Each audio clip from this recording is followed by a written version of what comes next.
Welcome to the Mostly Plot Out at Night. Mostly, I am Salem, joined by my co-host Graveyard. Hello. This is episode 16 of our weekly All Things Horror podcast. This episode will be diving into the John Carpenter Apocalypse Trilogy, or J-Cat. They call it J-Cat? I'm just calling it J-Cat just for... Oh, okay. So this is... we're cool, right? This is a graveyard. Okay, gotcha. Yes. I was like, I've never heard that term before. Yes. Okay, so yes, we'll be discussing the J-Cat. So there's basically three movies. They're so named the John Carpenter Apocalypse Trilogy because they essentially have very open-ended apocalypse-like endings. Yes. They're not directly related in any way, but they are thematically related. Yes, and he had no intention of making an apocalyptic trilogy. Right, No. right. This is a thing that happened after the fact by fans that kind of piece these together and call it that. So, yep. But now we're going to change the world by changing it to J-Cat. Exactly. J-Cat for the win. That's right. Okay, and these three movies are The Thing, Prince of Darkness, and In the Mouth of Madness. Yes. We're going to do them in chronological order because, like I said, they're not sequels or directly related to each other. We're just going to do them in the order that they came out. So we will start out with The Thing. This is 1982. Is that right? Okay. Yeah. Yeah. 1982, starring Kurt Russell, who was in a lot of John Carpenter's movies. Yeah. And that relationship started with Elvis. Did you ever see that? No. He did a made-for-TV movie called Elvis that he directed. He didn't write or anything. He just directed it. And Kurt Russell played Elvis. Is that where we get all the Kurt Russell Elvis things then? Yeah, that's where their friendship and love affairs started, and that's why he's been in so many things. Okay. Since then was he played Elvis impersonator or something else was it 3,000 Miles to Graceland? Yeah. Yeah, because it was him and Kevin Costner both played Elvis impersonators. And in that one, it was heavily implied that Kurt Russell was like an illegitimate child of Elvis. Okay. Something interesting. Like yes, I have seen that movie. Courtney Cox is also in that movie too. Did not know that. I've never seen that movie. it's not a bad movie. I did watch it. I've actually watched it more than once, I think. But, okay. It was okay. It was good. It was all right. But yeah, so that was the first thing they're in. He's been in a lot of things other than that. I believe this is the first John Carpenter movie besides the Elvis made-for-TV movie that he was in. Yeah, shortly after we got, the first Escape from New York, yes, which is an amazing, fantastic movie, but unfortunately does not fall under the horror genre, so we're not going to cover it. Well, but lots of horror people in it. Yeah. I mean, Donald Pleasance is in it. Right. And Bruce Campbell is in the LA one. Right. Oh, yeah. As a Surgeon General, yeah. I was going to say, he's in Escape from New York? Was he a kid? But then I was like, oh, yeah. No, the second one. Yeah. Yes. All right. Okay. Yeah. So we'll start off with The Thing. So the plot of this movie is essentially there is a scientific outpost in the Antarctic wasteland, the middle of nowhere. Yep. And it's this particular one that everything centers on is an American one, and all American men. There's no women at all in this movie. And the movie opens up with Norwegian guy because the closest station to them is a Norwegian station. Yes. And it's Norwegian guys in a helicopter chasing a dog through like a snowfield. Right. And they're he's shooting at it, and he's trying to throw grenades at it. I mean, all kinds of stuff. Yeah. So he essentially chases it to the American outpost. The dog, runs up and jumps on top of them, obviously friendly-ish, right? Goes to the dog guy too, amazingly enough. Right. And then, okay, well, just a quick aside on the movie. Did you know that dog was actually half wolf? I can tell it wasn't pure husky. Yeah, no, it was half wolf, like real wolf. Yeah. Yeah, they said it was like they had to be very careful around it on set because it's half wolf, so it's very close to the wild. Yeah. So like they had like certain looks that it would do, if it had that certain look on its face, you had to like get away from it. It was interesting. It was pretty well trained wolf dog. Yeah, no, I mean, obviously it's not like, dangerous, or else it would not have been on a movie set. But yeah, they said like, sometimes he gets unpredictable because he's, half wolf, right? So anyway, this wolf jumps up on the guy. And then the Norwegian guys are screaming stuff at them in Norwegian. Yeah. And they have no idea what they're saying. And they're like trying to like communicate what's going on, but they won't put the gun down. So Norwegians like start shooting at them, right? They wing one of the guys. They don't hit anybody dead on, but they wing one of the guys who falls down. The one guy tries to throw a grenade, ended up throwing it behind him. Yeah.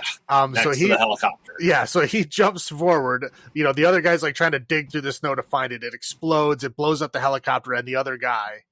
Yeah. And then the guy, is like shooting and trying to chase the dog and trying to shoot at basically anybody that's getting in his way. And then the one guy breaks out a window of the outpost and then shoots him one time right through the eye. Dead. Right. Which I always found very odd. Hey, we're in Antarctica. Let's just break windows. Yeah. I was like, why don't you just open the door?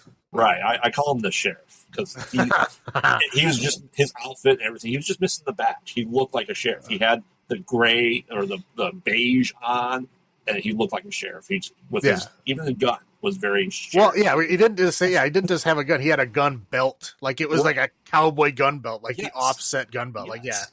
He was I call him the sheriff. Right. And they even made a comment like, you finally get to use that pop gun he's always carrying around. So like he obviously wore that gun at all times.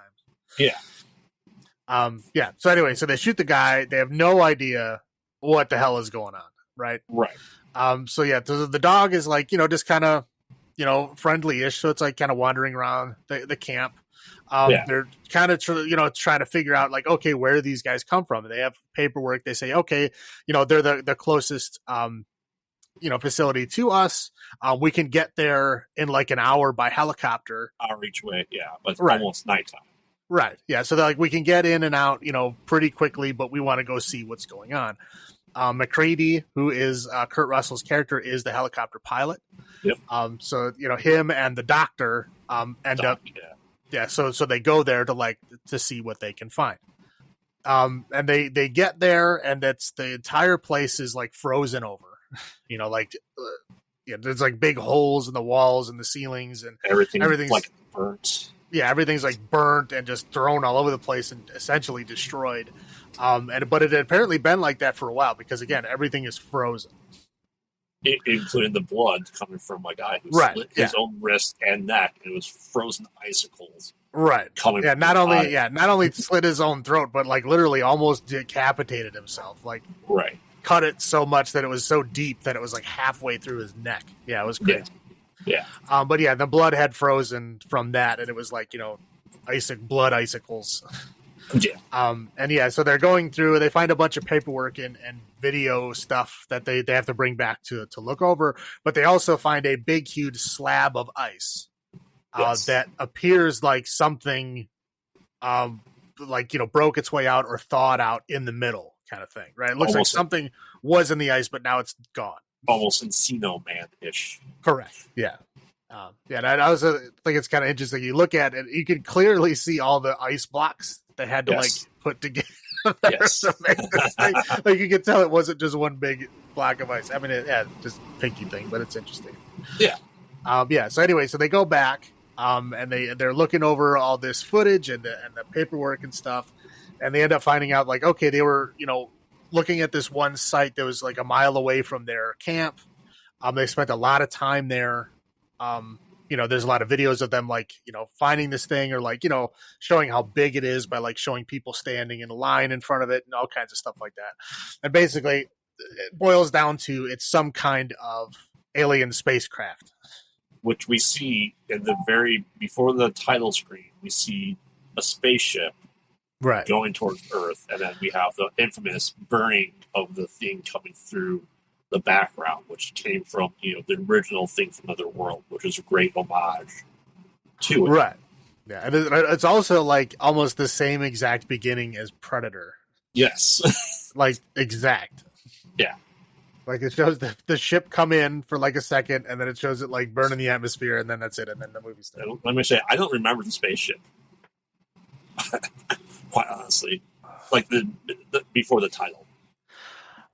Yeah, I mean, again, it doesn't really play a big, Right. role. It's just basically there to show you like it's not normal. It's not a human thing. That's a thing from another world. Right. Yeah, that's basically all it's there to do.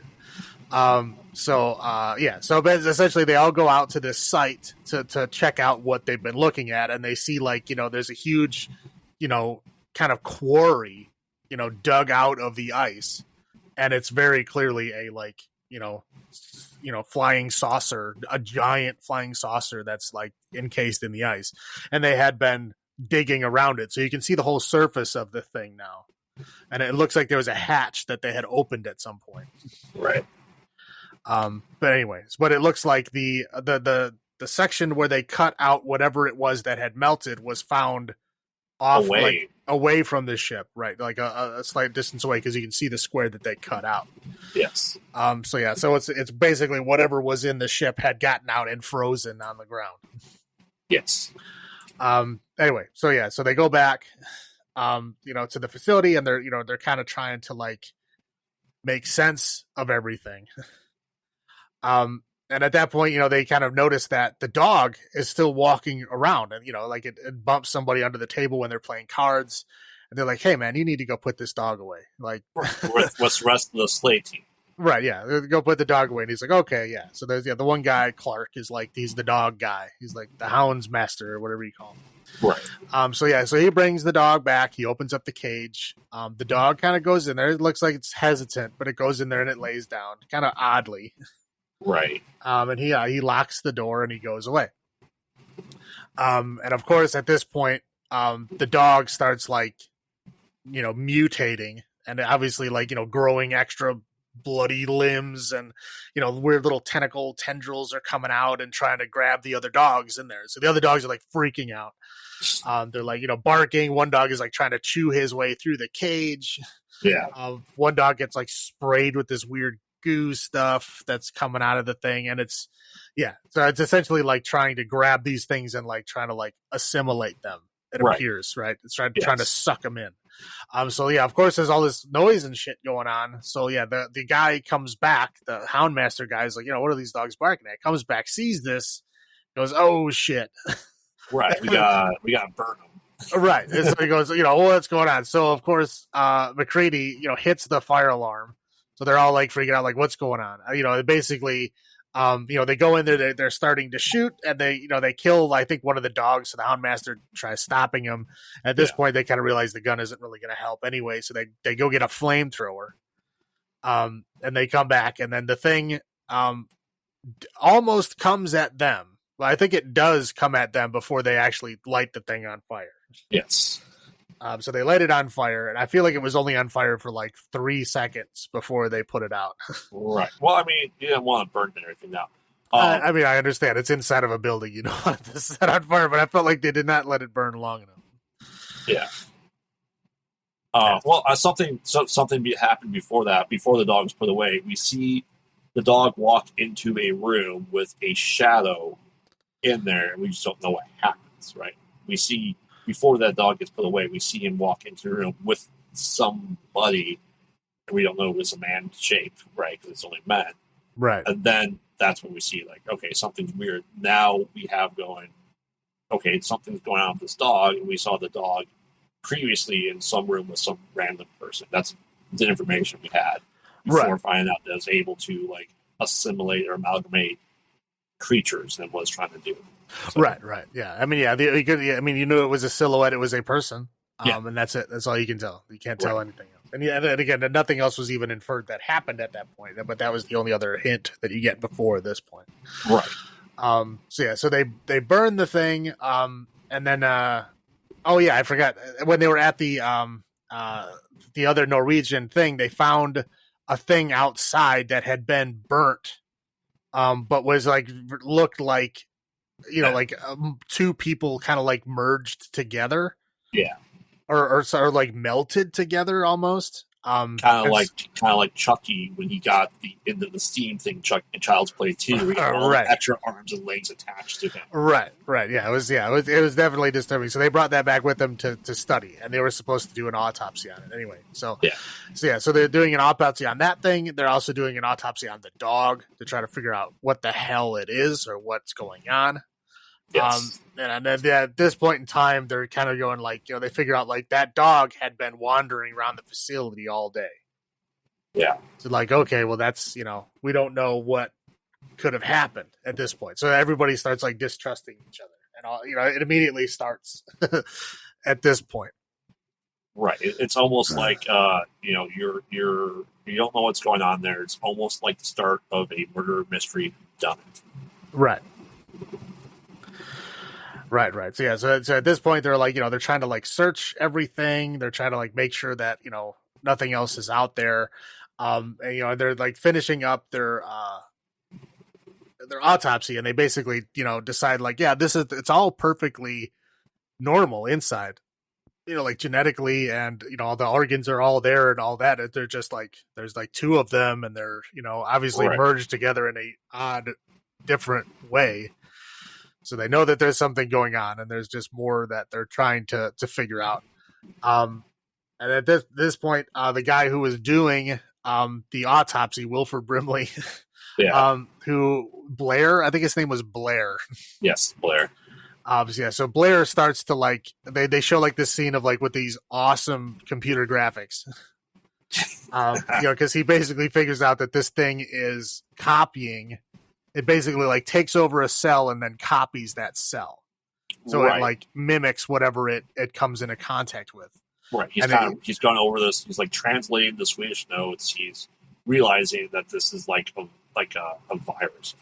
Right. Yeah. So it takes this, and again, he like somehow had time to build this little graphical computer program in 1982, which would have taken like months, right? Right. To do just that anyway. So they had a super advanced, mainframe computer system in Antarctica. But it basically shows him like, whatever. If this hits like civilization, like the world is going to essentially be ending. Right. Right, because it says like, there's only a certain amount of hours from first contact to when it literally takes over everything on the planet. Yeah. So at this point, he starts kind of losing it, and he essentially like sabotages the helicopter. He sabotages, station. He sabotages. Well, that's what he does at the lights, but he sabotages the helicopter first. He sabotages the tractors that they have. Yep. Anything that can get them out of there, and then he starts destroying the radio equipment because they can't get a signal out because it's actually winter in Antarctica, which is like the worst time. Like nothing can get through. This is the time period where if you're in Antarctica, you're locked down for like 6 weeks. months. Yeah, 12 weeks, something like that. Yeah, it's a long time before you can even get a signal out. Like no supplies, no help is coming. Yeah. Yeah, so they literally just started. I think they said it was like this is the first week of winter, so it like just started. So there's they have at least the maximum amount of time to wait. So they can't get a signal through, and then Blair goes in there with an axe and just starts like breaking all the fucking radio equipment, the computers. Essentially saying like we can't let this thing out. We can't let it get out of here. We can't leave. This can't leave with us. No one's going anywhere. Exactly. So they kind of like they ended up bringing him down without anybody getting too hurt. I think Windows, the radio guy, gets a little beat up, but he's okay-ish, right? Yeah. So they kind of drug him and they put him out in the tool shed. And they're just like, we got to keep him separated from people because again, we don't know what's going on. We just know that he's a danger to people if he's here. So they lock him out there, and they're all kind of trying to figure out what's going on. And at this point they decide, okay, we need to lock everything down. So they take the bodies because when they're looking at the notes, I think Blair says that they're still active in some way. Yeah. So they decide to lock them in the storage room. So they tell everybody to come get their stuff out of the storage room. They're going to go lock these bodies in the storage room to keep them away from everybody. And as they're putting him in there, there's two guys that are trying to clear out the room. One guy leaves, and the other guy is still in there. And then when that other guy leaves, one of the bodies like comes alive, Yes. and essentially grabs him. Yep. So that, the guy comes wandering back in. He sees the thing in process of grabbing him and like assimilating him. So he kind of screams and runs away. He gets everybody. They come back with the flamethrowers, and the dude is gone. Right. So they go outside, and they see him running around in the snow, and they get up to him and they catch up to him, and he looks normal from the back, but when they, he kind of kneels down because he got caught, and they show him from the front, and he very clearly has like, alien-ish arms, right? So like the thing, whatever like it is, tendrils coming out of his finger. Right. Yeah, it is not finished completely copying him yet. And they try to talk to him, and it just like emits this weird, crazy scream noise, and then they just burn it immediately. Yeah.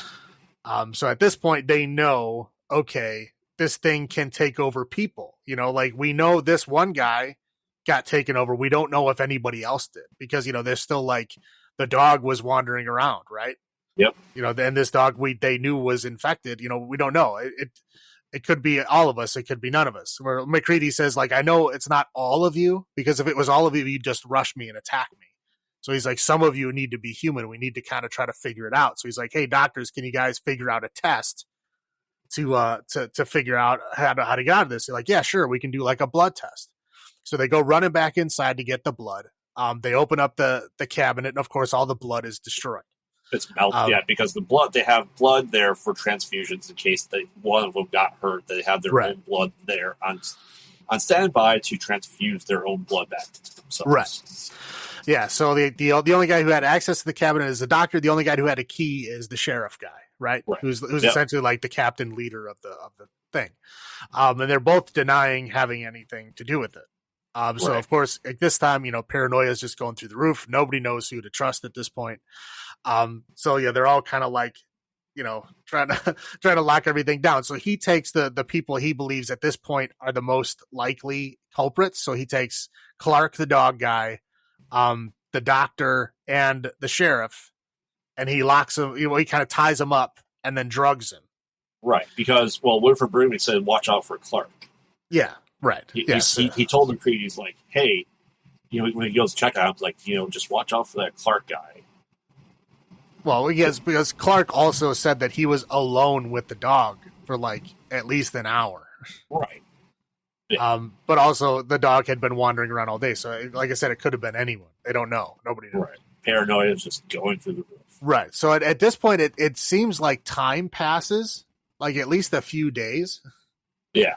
And they're all kind of there. And the next thing that happens is I'm trying to remember who. Clark starts going a little bit crazy, and McCready shoots him. No, that's afterwards. That's after, because they something happened where they had to go out and search for stuff.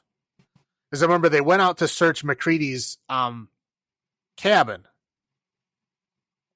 right? And then that's when he goes to come back. The one dude, the chef guy, Knowles. Yeah. He finds McCready's like ripped up underwear that he said was like shoved in a stove. Yeah. And then when he comes back and he said, he was like, I had to cut him loose because it was him. He's the thing. Right. And then he sneaks back in. And then after he gets back in, that's when the whole standoff happens, when he actually shoots Clark, because Clark tries to rush him, because he's basically saying, he's like, I know I'm human. So, you guys tried to somebody tried to frame me. So I know at least one of you is a thing, an alien. Right. Yeah. So, and Clark is the one that tries to rush him, and he shoots him right in the head. Right. So Clark is down. Yeah. Well, yeah, he doesn't change. But again, at this point, we don't know if it will. If you shoot it in the head, who knows? So Clark, gets put on the table. And then this kind of like rampant stuff happening where they're like, chasing each other around. Or no, the Windows leaves because he's like panicking at this point. So he goes and breaks the glass and grabs a shotgun. Because they have like I guess shotguns in case of emergency or something. Right. In case of penguins attack. Right. Whatever. Well, in case maybe the Norwegians are going to attack him. You never know. Right. So that happens. And in the kind of scuffle there, the one dude, what's his name? Norris. Yes. He like basically has like a heart attack. Yep. Right. So he's like, oh, he kind of passes out. So they have to untie the doctor because obviously he's the only guy that can do anything. A good thing. It seemed like the drugs had worn off at this point. At least they didn't give him a full dose. They gave him partial doses to keep him kind of awake-ish enough. Right. But again, it kind of looked like they had been there for days because days had passed at that point. Yeah. Like there's McCready saying, I think they were saying they'd been there for however many hours, and it was like at least a few days. Yeah. He was making a note, and he was going to hide the tape so that, if somebody found this later on, they'd know what happened to them or whatever. Right. Anyway, so, Norris has a heart attack. They drag him into the room. So everybody is now in the room. And mostly everybody is, the sheriff and Clark Clark is dead. So the sheriff is, whatever. Everybody's in the same room. They untie the doctor. Norris is, essentially looks like he's dying. So the doctor is like trying to perform CPR on him. And as he goes to push on his chest one time, his chest literally opens up like a big mouth. Yes. With his rib cages for teeth. The doctor's arms go into his chest and then it closes on his arms and just bites his arms off. Oh, yeah. That's most iconic scene right there, right? Right. Yeah. So, of course, everybody's freaking out. The doctor's waving his stumps around. Yeah. And screaming, and everybody's like trying to do something. McCready goes to light the thing on fire, and his flamethrower stops working. Right. It's like just going little, but it's not like shooting the flame out like it should. And everybody's getting like thrown around. Like Windows gets bitten in the head. Yeah. And so Windows is pretty much out. The head detaches. They're trying to escape because they finally get the guy in to light it on fire. Right. And they light it on fire, and then when the rest of the body's burning, the head, which is the only part that's not burning, detaches itself and then grows legs and eye stalks. Becomes like a spider-ish. Right. And then runs away. And the one guy, Palmer, I think his name is. Yeah. Yeah, so he sees it. He's like, "You gotta be fucking kidding me, right?"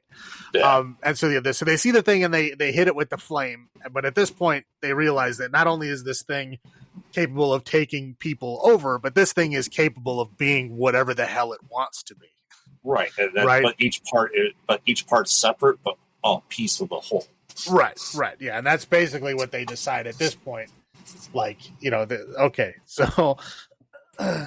Basically, McCready decides, okay, the only way they're going to be able to do this, his theory is that since every part of the whole is itself a whole, that if you take blood and put it in a petri dish and then hit it with like a hot wire, right, it's going to try to run away, right? It's going to Yes. try to escape because each cell is essentially its own being. Yes. So he ties everybody up. And then he first tests himself, right? Yes. And then he tests, I don't know, who's the first guy that he tests? Was it Childs? Or was it Childs wasn't the very first, but he was one of the first. Well, I think it was Knowles. I think it was the cook dude.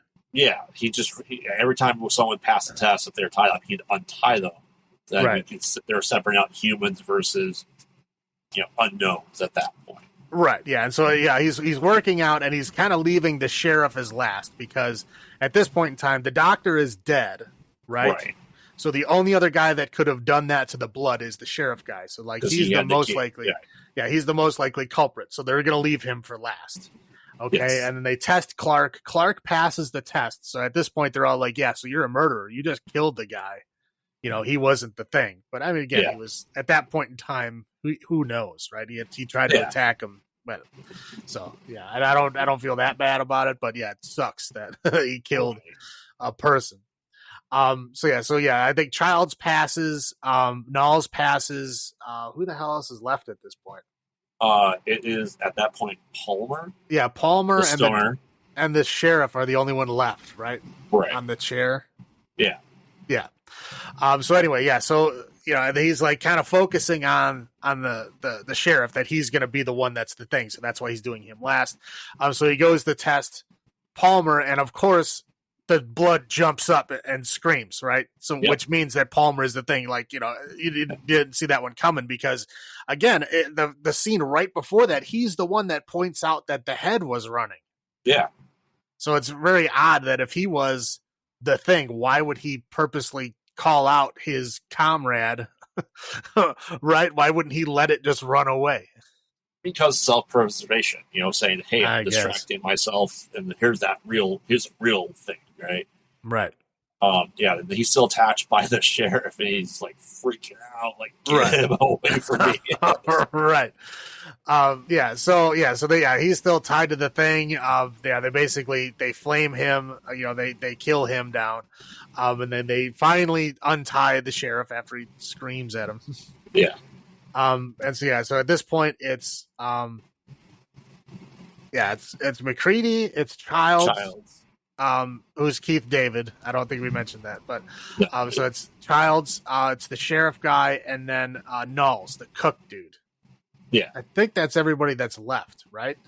Correct. Yeah, so then they decide to go out and check on Blair because Blair is still out in the tool shed. Like, he was not here for any of this. And he didn't have his blood sample, so... Right, yeah, so they're going to go out and do the sample. And here's, like, again, a dumbass thing that they do. There's 4 of them, and they decide to leave one guy alone in the place, and then 3 of them go. Like, it could have easily done 2 and 2. I don't know why they didn't do 2 and 2. Anyway. So, yeah, the sheriff, McCready, and Childs all go to... and Knowles. Yeah. And Childs is the one that stays behind. Yeah, he's on guard, yeah. Yeah, so they go to the tool shed, and Blair isn't there. Yep. And they find a hole in the floor of the tool shed. They go down there, and he had been building a spaceship down in the basement, with the pieces of the helicopter and the snow plow drivers, whatever you want to call them, cats. Right. There's snow cats, essentially. Right. Yeah. So all that stuff is down there, and he's like building something. So obviously, like, Blair is one of these now too, right? Yeah. So they decide they basically blow that up. Yes. They blow up the spaceship, and then they go. And as they're going, back, they see Childs kind of run out into the storm. Yes. For whatever reason, they don't know why, but he runs off, and he's gone. And so then they go back into the building, and at this point they realize, like, yeah, we're just screwed. Like, nobody's gonna make it out of this alive. So we just have to blow up this entire place and just let the whole thing burn. Room by room by room, going through and just destroying everything. Yeah, we need to destroy everything and burn everything so that this thing doesn't get to the real world. Yep. So then they go room by room, and they're just like, throwing Molotov cocktails and just lighting everything on fire, and also throwing dynamite in there to blow it up. Power generator, yeah. Right. Well, yeah, and then they make it down to the generator room, and then that's when they're going to set up all this dynamite with, like, an actual old school, like, plunger detonator. Yeah. And so, yeah, they're putting all the dynamite around, and they slowly lose contact with everybody else. So, yeah, you lose the sheriff guy, and you lose Knowles, who were both down there. They both stop responding. So at this point, McCready goes, "Oh shit!" So she tries to, like, wire up the detonator really fast, but then the thing comes out of the runs through the floor, knocks him off to the side, takes the plunger, under the floor, and then bursts up. And you see, like, it was like, I don't even know how many people would have been a part of it at that time, but it's a lot. It's like a tower of flesh, kind of. Yeah. It's a tower of flesh. There's, like, a dog that comes out. Like, you see multiple heads. So it's like all kinds of people kind of, amalgamated into this thing. Yeah. Every piece of DNA it's taken, it's now all in that one body. Right. But yeah, they realize they can't let this thing escape. No heat, no heat, try to run away. So we know it can get frozen. And that's when they're doing it. Like, they realize they're not going to live. Right. Yeah, so then, everybody's dead at this point except for McCready. He kind of eventually gets away from this thing and eventually blows up the whole compound, and everything is exploded and on fire, and everything's just destroyed. Yes. So he's the only one left. So he just kind of stumbles off, behind, like, one of the broken down parts of a building, and just lays down essentially with a bottle of whiskey to kind of drink himself, into a stupor before he freezes to death, essentially. Yeah. And then as he's staring at the fire, Childs comes back out of the storm. Because he said he was chasing Blair through the storm. He said he thought he saw Blair. That's why he ran out after him. But then he got lost in the storm and he couldn't find his way back until the big fire showed him the way back. Yes.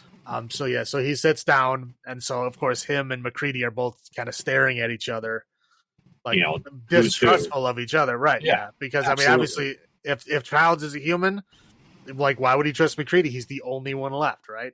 And McCready is like, hey, if I'm the only human and this guy just came stumbling out of a storm that nobody's supposed to be able to survive, like of course they're not, right? So they both drink out of the bottle of whiskey, and then they're just kind of so they both drink out of the bottle of whiskey, and then they just kind of like stare at each other, basically just accept death, and then the movie's over. Yeah, and we'll get to that last scene in the theory time portion of this. So for you, I know this is high on your list of John Carpenter movies. Yes. Your first thoughts when you saw this, I don't know if you remember the first time you saw it. Oh, Jesus. The first time, I mean... I was a kid. I mean, I don't remember exactly when, but I mean, we're talking late 80s probably. Yeah. I remember being afraid at the time. Because anything that's a monster that can like change its form and can be anywhere. Right. I mean, that's scary, right? Because it could be anywhere. It could be anyone at any time. You never know. Yes. So I remember being scared of that, but I mean, Fear was a lower on the list. I mean, it was just a awesome movie. It was just a fantastic, cool movie. I loved Kurt Russell at the time. I still love Kurt Russell. I think he's an amazing, amazing actor. So at the time it was one of my very favorite, and it's remained one of my very favorites since then. So I mean, it must have made a hell of an impression. I mean, I've rewatched it so many times since then. It's very hard to remember the exact first time, but I know I loved it. I know that. Well, I mean, let's face it. Do you think was this your first body horror movie? I mean, that I can remember, yeah. Yeah, but I might have seen something else that didn't affect me quite so much. But I mean, this would be the first one that definitely had an effect on me. And it was done perfectly. Yes, like my first, like I don't remember the first watch, but I know I watched it before. There was an episode of X-Files, essentially the same thing. They go to like an ice station in Antarctica. They were drilling, and they found like some worms that could infect people, and that was the same type of scenario as they couldn't escape without anyone. They had to like look at like people's spines because the worms were attaching to the spine or the brain, and they had to figure out who was human and who wasn't infected. It's it's a trope. Like the Cave had that. I don't know if you ever watched The Cave. They came out during. I don't believe I watched The Cave. Your decline of horror movies, but it was like. They go into a cave. There's a parasite that you don't know who's human and who's not. Same type of scenario. So now it's become a trope at this point. But I knew of the thing well before the X-Files episode. So the first time watching it for me, I couldn't tell you, but it was like I think time I was into horror, it was like a well-known movie. Like it's a huge movie. And obviously now that we're watching it now. It's 40 years, and it's still a huge thing. Like, it's becoming more and more popular. Like, the resurgence has been amazing for this movie. Yeah, I mean, it's been. I mean, as far as I can remember, it's always been, considered, in high regard by just about everybody that I've talked to, or at least definitely in both sci-fi and horror communities. Like, everybody loves it. Right, but I mean, I'd say in the late 90s-ish, we watched that, that's where we're trying to do all the CGI crap. There people are going, this isn't good. It's dated itself. And I don't agree with that. I didn't agree with it then. I don't agree with it now.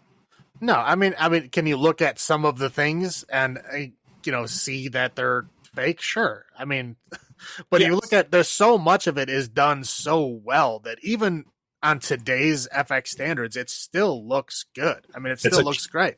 Everything's a character. You can tell the emotions, you can tell the fear, and the puppetry and everything that was in it was perfect.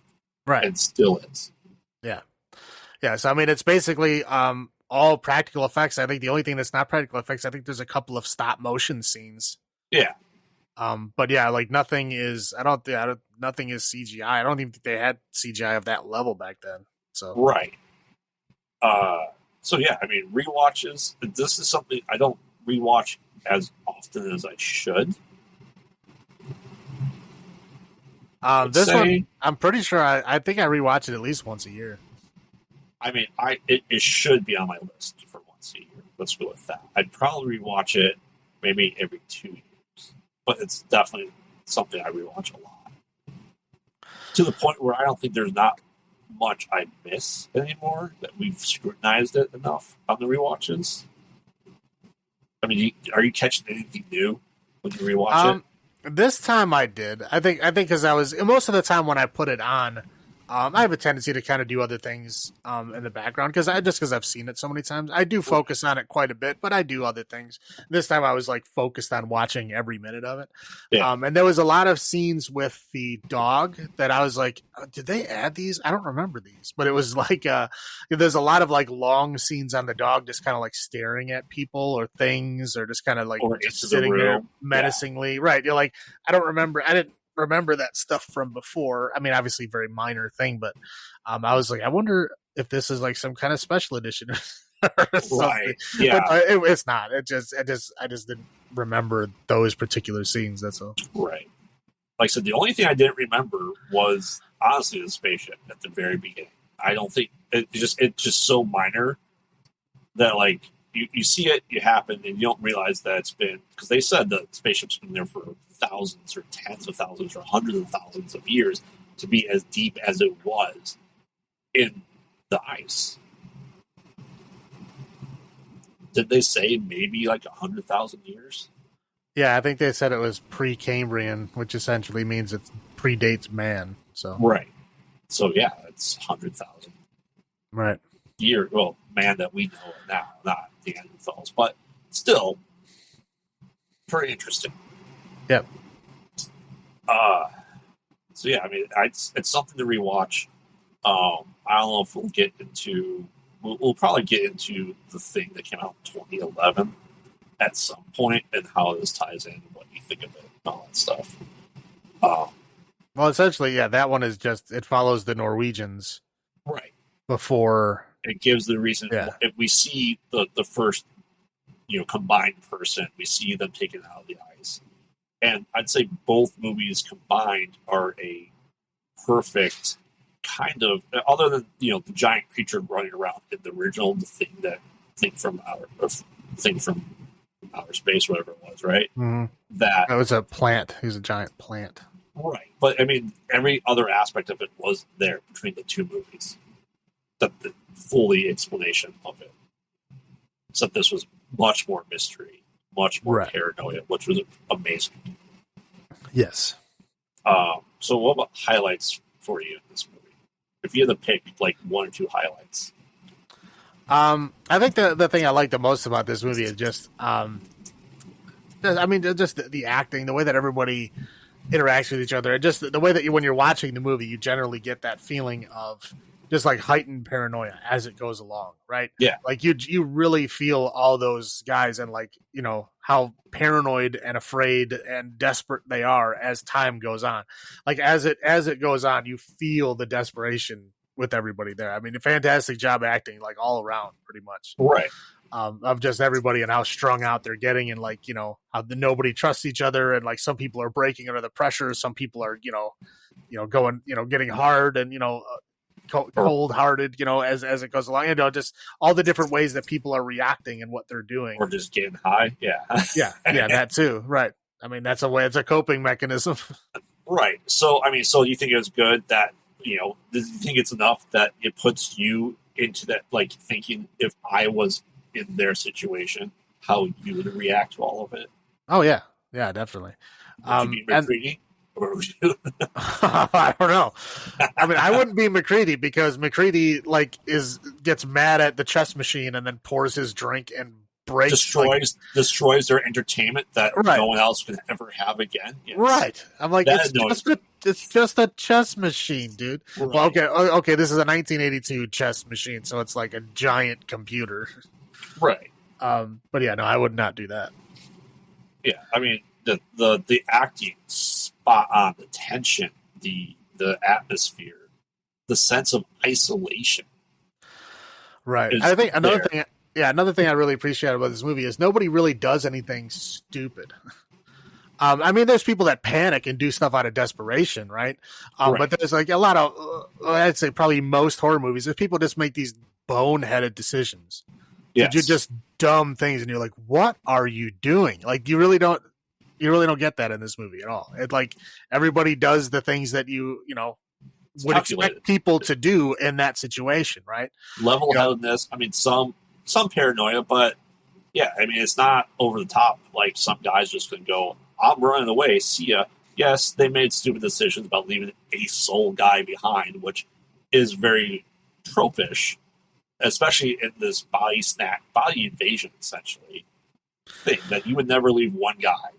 Yeah. But I mean, even then when I was thinking about it this time, I'm like, okay, well, at this point, they have tested all four of them, and they know for sure that all four of them are human, right? Yeah.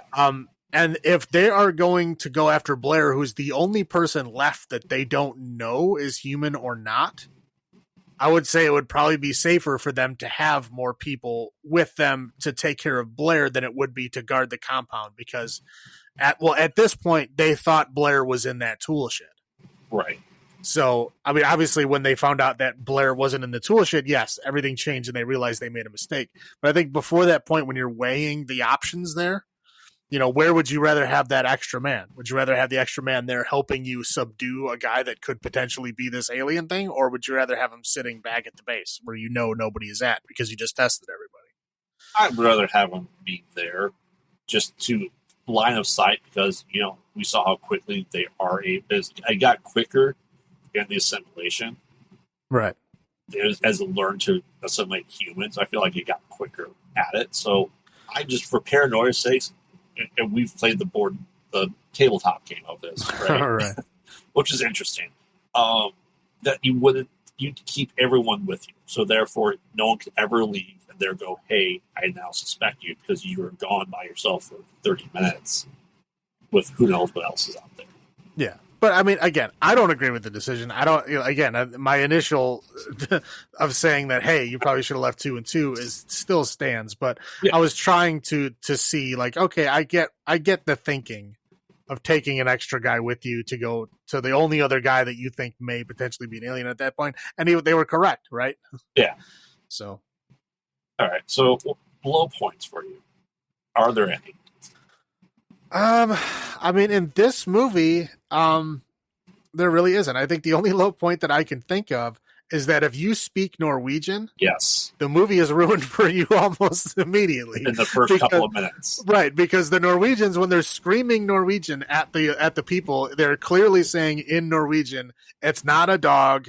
It looks like a dog, but it's not a dog. It killed a bunch of people. You need to stay away from it. It's dangerous." Like saying that kind of shit. Right. So, like, if you speak Norwegian, you pretty much know the plot of this movie immediately. I think that sucks if you speak Norwegian. Obviously, I don't speak Norwegian. I don't think you speak Norwegian. No. So it wasn't a ruin for us. But again, if you would have, play it for somebody who speaks Norwegian, it might be ruined for them. I think that's the only low point I can think of. Everything else is pretty spectacular. This movie, I don't really have many. Okay, I know your love of Kurt Russell. Mm-hmm. Do you feel like, for him being a pilot, do you feel like, not that he had powers, but do you feel like he was very Mary Sue-ish? Like he was able to do all these things that are being portrayed as like the brightest and the smartest and the toughest and the hardest? Do you feel like that was too much for his character? I don't really think he was like the toughest or the bravest or anything. I think at the point where he had to take control was at the point where they kind of turned on him. I mean, before that point, he was content to just go in his shack and drink himself into a stupor. Like, he didn't really want to be a part of the group. The reason that he became that leader and took over was because they turned on him. And the one guy tried accusing him of being the thing. And so basically, to save his own life, he had to take matters into his own hands. Okay. And I don't think he necessarily was, he's the toughest, strongest, smartest guy. I don't think that's why he became the leader. I think it was because he had to take control at that point in order to not be taken over. Because again, everybody was freaking out and desperate at that time. And, if there's any reason to suspect someone, they would turn on you. Right. I guess computer harm. He poured his drink into his computer. Yes, that is unforgivable. I agree with you. Not only one of their sole things of entertainment on the entire base, right, is a chess machine, and he poured good whiskey into it. And he had a stupid hat. He had a hat. Well, it was like a Australian prospector. It was like a Wild West prospector hat. Right. Do we ever find out what they're doing at their station? It's just the station. I mean, who knows? Who knows what they're doing? Usually it's a scientific expedition where they're drilling into the ice. And that's kind of the implication on the Norwegian side, is that they were drilling into the ice for ice samples and stuff like that, and they found this ship. I don't think it's ever said what they're doing there. No, but obviously they had a lot of science equipment there. They had the one guy who was a medical doctor, but also like a scientist, and they had Blair, who was obviously their head scientist guy. Yeah. They had I think 3 of the other dudes were just like scientists or like lab assistant guys. Right. There was quite a few of them, so they were doing sciencey things. They don't say what they are. Right. There was other people who had a job, like Knowles was like the cook. Yeah. The sheriff guy was like the administrator. McCready was the helicopter pilot. But yeah, I think Palmer was like the bulldozer driver or something. Right. Like he was like take the scientists out to go to the areas and be their protection and their driver and assist when needed. Right. But yeah, I think mostly they were there doing sciencey things. But yeah, they don't say so. Honestly, it doesn't matter. Were they testing ice or some shit? Who knows? That's what they're for, right? Right. All right. So, theory time, right? We won't be the first ones. We won't be the last ones to discuss the end. Right. Is who's a thing? Who's not the thing? Are they both a thing? Are they both human? Blah blah blah blah blah. Right. Right. So, there's that big speculation is that we don't see Child's breath. Right. Right. We see McCready's. And there's a theory that McCready purposely gave him because they were filling up, let's face it, McCready's alcohol with kerosene. And the one theory is that he gave Child's kerosene to drink because the thing wouldn't know the difference between alcohol and kerosene. Right. And, then talk about the that he didn't have the glimmer of the fire in his eyes. That, I think the biggest thing is that McCready is human, Childs is not. Do you follow that, or what's your take on it's open-ended. If you're looking at strictly from an odds perspective, what are the odds that Childs is a thing? It's probably a pretty good odds. Yeah. But again, if he was the thing, why would he just leave? Right. You know what I mean? Like Blair is obviously the thing, and they're like trying to protect themselves. Or again, because Palmer called out the other dude's head when he was running away. Maybe there's some kind of weird, only rivalry thing. One part of me needs to survive, and if I'm the bigger part, I will sacrifice the smaller part. Right. And so, yeah, maybe when they all went out to go talk to Blair, they were like, okay, there's a pretty good chance that they're going to find out Blair's the thing and kill him. So I'm going to go out in the middle of this storm so that if they do kill him, then at least I will survive. That's a possibility. Well, because the idea they did all these things to put it back into hibernation. Like, okay, if we can't kill it, at least it will freeze to death. Not necessarily death, it survives, or gets rejuvenated. that it has no place to go. So the idea was it's going to go back into hibernation and back into the ice to the next things that find it, because eventually somebody's going to come back to the station and find it and take it back. Right. So, but in your personal opinion, do you think that do you call this a bad ending? We discussed this before. Is it a bad ending because they're both screwed no matter what? Yeah, I mean, again, if they're both human, which is ultimately like the nicest of endings, right? Right. Yes. They're both human. They're essentially going to watch their facility burn down and then slowly freeze to death. Correct. End. Right. This because again, the winter just started. I mean, at the bare minimum, you have what 3-4 months of no contact. Yes. So. And they again, the very beginning of the movie, it's clearly stated that this is the first week of winter, which means like another week has gone by, right? Yeah. Since the beginning of that. So you're talking to another 3 months. So Yep. you'd have to somehow survive without shelter, food, or heat for 3 months, which is not possible. So yeah, they would just die. And if either one of them is the thing, I mean, eventually they're going to attack the other one and probably both be the thing. Yep. Because it'll just wait until they're, you're weakened or sleeping, and then you're both going to be the thing, and then you both freeze, or I mean, whatever, it doesn't matter. But yeah, I mean, there's no good ending to that. There's no good way out. And obviously, the last thing is the thing hibernates, and someone comes 3 months, picks them up, and then we go into the apocalypse. Correct. The worst case scenario. Yeah. Worst case scenario, which if you go by percentage of endings, is the most likely to happen. Yes. Yep. Yeah, because obviously, if either one of them is a thing, bad ending. If both of them are the thing, bad ending. The only time there's again, it's a bad ending, but it's not a bad ending for the rest of the world. It's just for them, and that's if both of them are human. Correct. I know there's never been a definitive answer. That it's purposely left vague. Right, but I mean, I think I don't know. The breath thing doesn't really make sense to me, because if it copies a person completely, it would have the same breath. Yes. So I mean, I don't understand how people are saying, "Well, you can't see him breathe." That doesn't make sense. Right. Like they would still need to breathe. I mean, that's a part of it. I mean, it's not like they would just stop breathing again, and they're also communicating. Like our vocal cords work by air being exhaled out of our throat over the vocal cords. That's how we communicate, right? Yes. So like air would still have to be leaving his body. His body is obviously still warm, or else it would have been frozen solid. So there would have been air. I mean, whatever. It might have just been a mistake of filming, it doesn't really matter, but I don't think that matters. I think the whole thing of him giving him kerosene is a strong possibility. Right, because it would know. And he didn't drink from that bottle. McCready didn't. Right. He gave him a different bottle.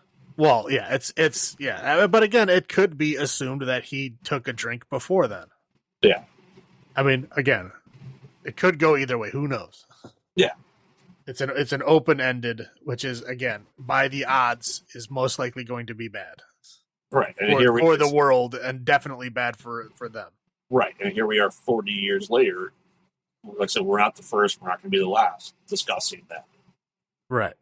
Do you want them to ever do an actual sequel where we get the answer, or do you want to leave it where it is? I don't know. Well, okay, if you do a sequel at all, you're answering a question. Yes. Right? If you're doing a sequel at all, then at least one of them would have, well, not necessarily, I guess, because they're talking about how those burnt bodies still had activity in them. Yeah. So, like, even if, unless you, like, vaporized every single cell in all those bodies, which is not likely, because some of them were burned outside. Right. So, I mean, you could very easily say both of them were human, both survived, and still have a sequel with the thing, because it could come from those bodies. So, I mean, I guess, I guess he could have a sequel. It would depend greatly about how it's done. Yes, I mean, it would have to be certain people involved. John Carpenter's talked about coming back to this very recently. And he can't. I mean, if he wants to come back, that's cool. I mean, he hasn't made a movie in like a decade. Right. But I mean, if he wants to come back, come on back. Here's a question: do you think? Would you rather it be neither Childs nor McCready come back, and we just get the answer and call it a day, and just take on what's next, or do you want to see them come back? I think the interesting thing would be if they don't answer the question, if they leave that part unanswered. Yeah, you know what I mean, and just deal with it moving forward. But again, leave that open ended. Did it come as a result of one or both of them being the thing, or did it just come from a body of one of those things that wasn't completely destroyed? Right. Who knows? I think it would be better if they left it open. I think that would be a much better start to it. Because otherwise, you got them coming in, and I mean, how old are they now? Oh, like 70. Right. I mean, then you get like another Harrison Ford scenario where he's doing movies he should not be doing. Yeah. All right. Don't get me wrong. I love Harrison Ford, but come on, man. I know. Let it rest. All right. So, for each of these movies, as you know, we'll tell everyone here that we do our number out of 10. And we found it appropriate not to do the same thing for each movie, where each movie is going to have its own ranking system. Still out of 10, as we normally do here. But for this one, we're doing bottles of kerosene out of 10. So, Salem, what is number of bottles of kerosene out of 10 do you give this movie? 10 bottles of kerosene out of 10. This is just the pinnacle of the horror art, I would say. And also the pinnacle of the sci-fi horror art, which would be my favorite subgenre. So, yeah, I mean, in anyone's list, this should at least be in the top 10. I mean, for me, horror, it's probably in the top 3. But, yeah. I mean, I'm giving it a 10 out of 10 for kerosene bottles, just because I'd say it's one of the best introductions to body horror. One of the best, strongest candidates in John Carpenter's lineup that we got, by far. And great sci-fi horror, and just the atmosphere, the paranoia is very there. Very well written masterpiece, I'd say. Even being a remake of a movie. Right. Well, everything about this movie is it transcends genre pretty much, just because of how well it's done. That if you like horror, if you like sci-fi, if you like dramas, I mean, you like any of those things, there are things to like in this movie. It's just it's great all around. Yeah, and it's this blurs that line between sci-fi and horror so well. I guess that would be my one low point I forgot to mention, is that there is no women in this movie at all. Yeah. And even if you watch the special features, there is only one woman in the entire special features documentary kind of thing. There's one, and she was the one who designed the miniature of the spacecraft. Right. That was it. This is his movie after Halloween 2, correct? He went from Halloween 2 into this. I don't think anything 81. Yeah, I don't think so. Because Halloween was 78, and this was there might have been something in between there. Could this have been a Halloween anthology? Well, okay. The Fog and Escape from New York were both in between Halloween and this.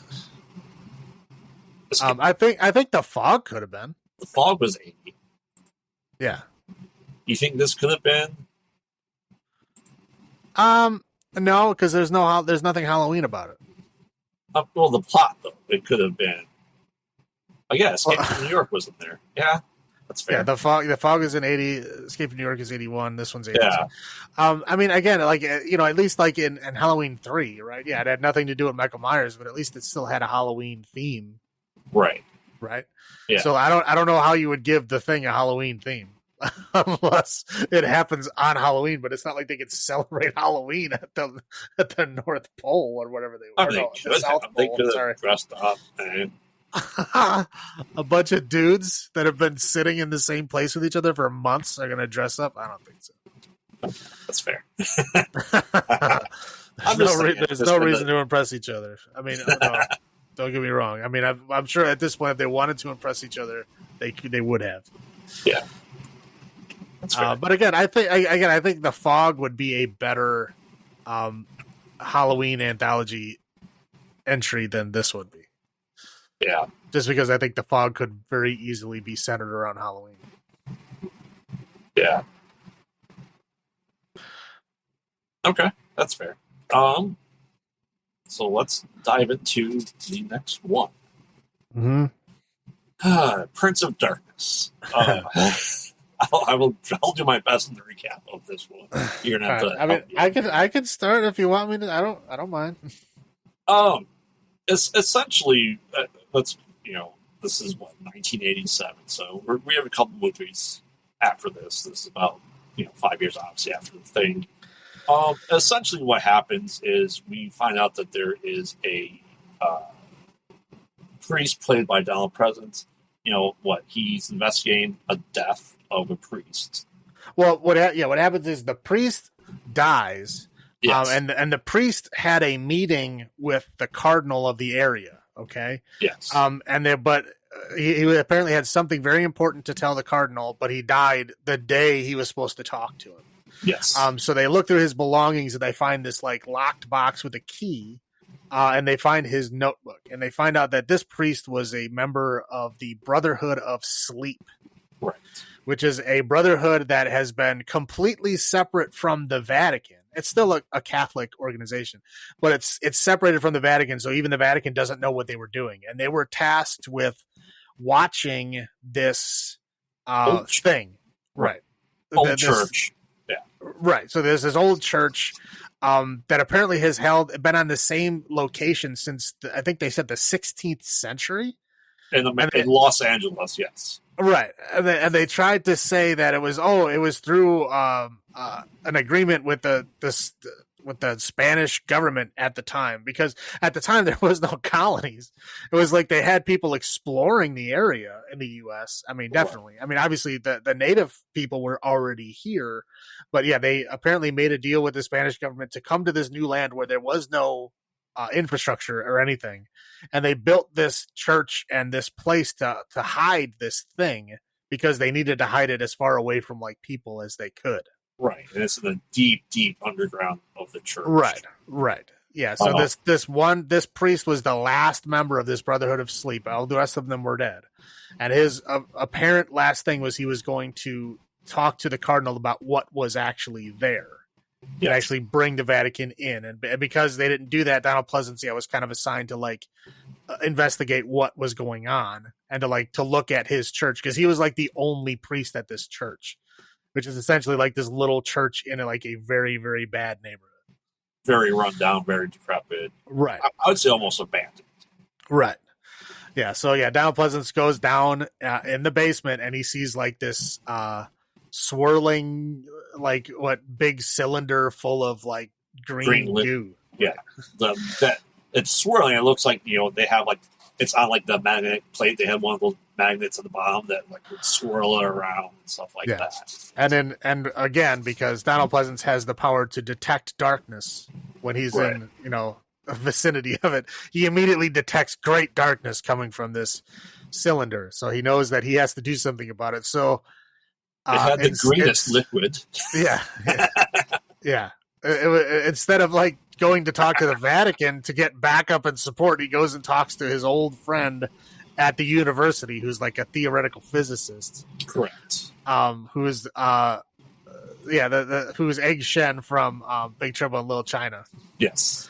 And I love the way that they talk to each other, because they both have one wide eye and one squinty eye. Yeah, but they're opposite. So when they're staring at each other, they're like mirror images of each other. Yes. So I love it. I love when they have those conversations. But yes, so essentially he goes and recruits him to go and check out this cylinder and find out what it is or what what's going on with it, because there was the container that it's in. They don't know how old it is. It's super old. They need to figure out what it is, right? And then there's this giant book that's written in all these old timey languages that they need to decode, because there's multiple languages. Yeah. Like they said, it was Latin and Greek and Aramaic, and I think they said I don't know, something, other stuff, whatever. So they need to, all kinds of people to figure out what's going on. Because again, this Brotherhood of Sleep guy, you think he would have planned ahead, right? Like he was obviously getting on in years. He would have been like, don't you have an apprentice? Can't you like to write this down somewhere? I mean, priest, I need an old priest. Right. Yeah. So anyway, so yeah, poor planning on the Brotherhood of Sleep's part. Yes. So basically, the theoretical physicist guy who was, they kind of show that they were friends before because they did some kind of like tour together, like some kind of like lecture speaking tour. Right. They have this. They were kind of going hand to hand with the theological side and the science side, that they respected each other's fields enough that they're able to work together with faith and science and try to help explain the world as a duo, right? That's why I took it as. Yeah, that's fair. I mean, again, I'm just getting at the point that they knew each other before this time. That's why the priest went to him for help, right? Is because they knew each other. So this theoretical physicist guy, who's a professor at a university, he decides that he's going to go check it out, and he just drafts all of his graduate students, which range from 25 to 50 in their ages. I understand. Okay, yeah, they all look like they're way older than college age. Yeah, the main guy with the mustache, he looks 45 at least. Yeah, he looks 45. And like, okay, I'm just gonna go out this, like, the dude is creepy, right? Yes. Like, I mean, they show him like the first like 10 minutes of the movie, he keeps like stalking the one girl. Like he just keeps it's just creepy what he does. Yeah, Catherine. Like they just like, hey, I got stuff to show you. I want to discuss things with you over dinner. Right. Yeah, it was very bizarre. And then and later on they end up like hooking up, but I was just like, oh no. Yeah. It was the 80s and he had the mustache. Right. We discussed this before. It's the 80s mustache. That was the sex symbol of that. No matter how old you were. She's probably 20 years younger than him. Yeah, but amazingly, even though he had the ultra 80s mustache, like his outfit wasn't that bad by 80s standards. And I would just notice it because they showed a guy walking past in like acid washed Cavaricis. Yes. I was like, oh my God, those are terrible. And then they showed him and he's just wearing like a pair of khakis and a polo. I'm like, okay, well that's kind of sort of like a timeless look, right? Yeah. So I mean, at least he wasn't wearing acid wash Cavaricis like some other people in the movie were. So anyway, so they recruit all these people, and they're going to bring them back to this little church in the middle of nowhere and kind of like do like a graduate study, essentially. Right. They were living there, that they were sleeping there, and all that stuff. Right. Yeah. They got everybody there. They got physicists, they got biochemistry, they got like language decryption. Yeah, they got like all these people with all these different mathematician. Right. Yeah, all these people in all these different realms of knowledge, and they're all gonna like study this thing and kind of figure it out. Yes. And so they all get there and they all kind of like set things up, and like as they get there, like things are already starting to go to the weird direction, right? Like right after they get there, like all these homeless people just like start like lining up outside and just like stare at them. Right. And there's a lot of weird scenes of like bugs everywhere. Well, and they realize that they start as they're sleeping there, they start having these weird dreams. And that was the part of the Brotherhood of Sleep. They're able to communicate through dreams, right?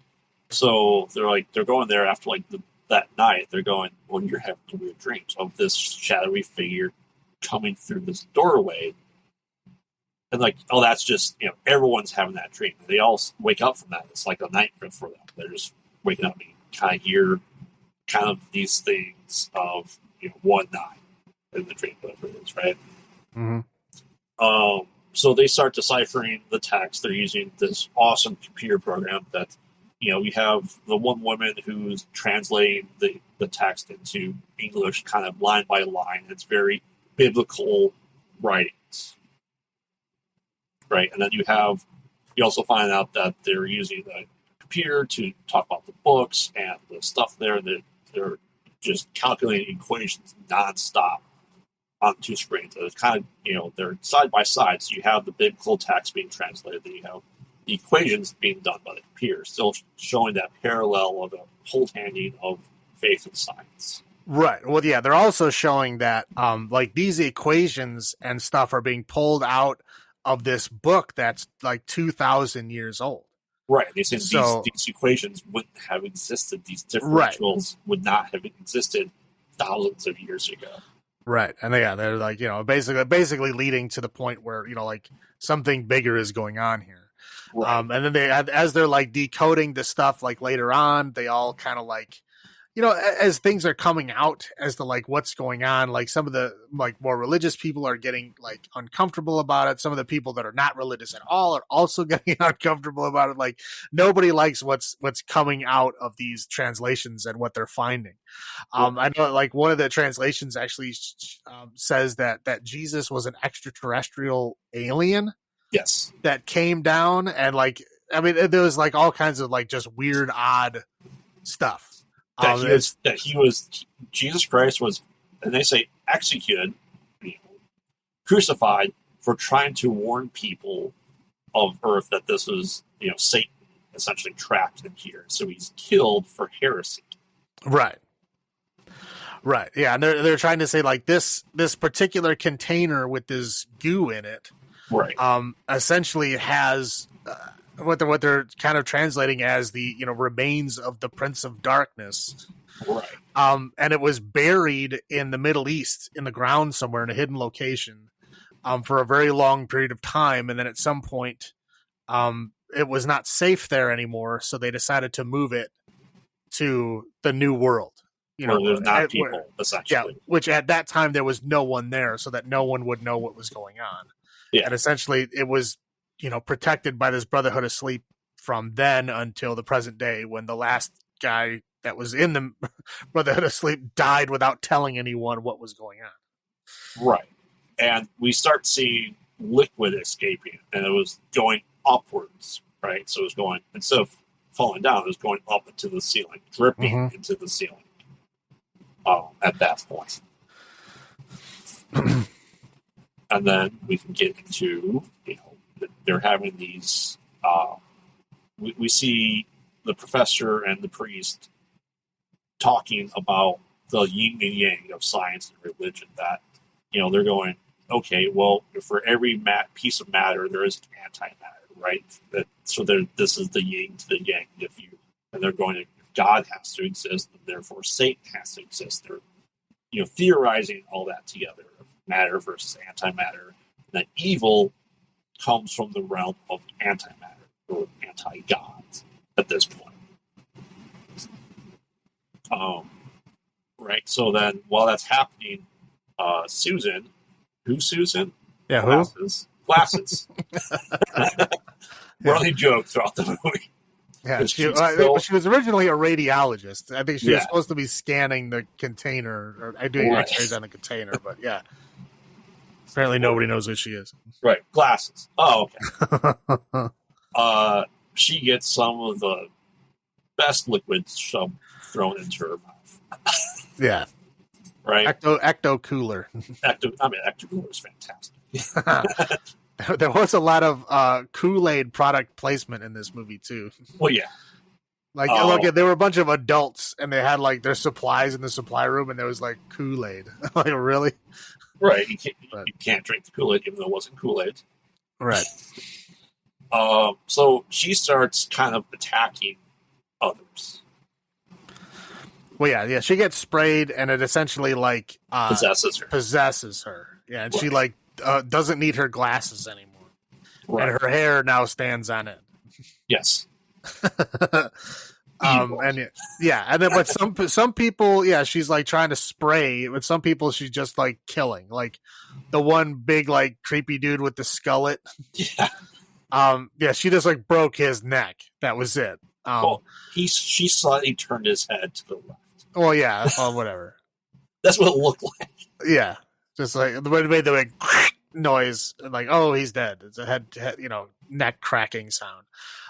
So at this point, after it gets out as the like, okay, this is like they're saying this is essentially Satan or Satan's father is living in this container. So a lot of people are like, this is ridiculous. Like, I just want to go home. Well, So, like, no, the guy goes, "This is crazy. This is caca." yeah, I was I'm like, like, what is I'm that like, mean? what? And not only does he say that, he actually repeats it after they leave. And he goes, Yes. caca. I'm like, Right. I'm just going, really? what the hell? I'm like, why am I walking at that point? I'm like that's so out of place just to remember that specifically. Like, it's insane. Right. Like instead of saying bullshit. Right.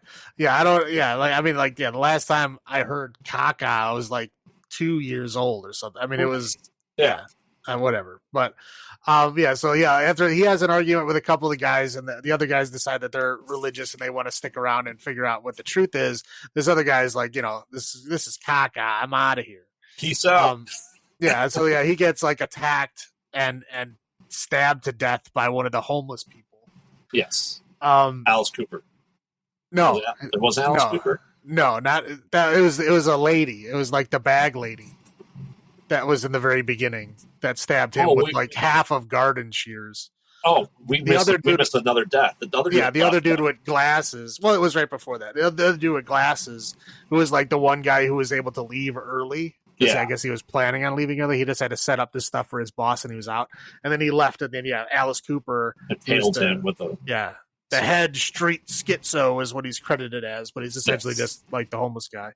He stabs him with a bicycle. It was a bicycle that was broken in half, and he stabs him with one half of the So he's bicycle. just kind of like impaled, kind of like at an angle because the part of the bike's still against there. So he's just like bent over with a pipe coming through him. Right. Yeah, so he's like the first one to go down. Right. Things just get progressively weirder as this is happening. Like, there's scenes of like worms on the windows. There's like ants all over the place. This gross stuff is happening. But yeah, as it progresses, and then they keep having more Susan, of that dream. The lady, Susan without the dreams. She goes after the one translator lady. Yeah.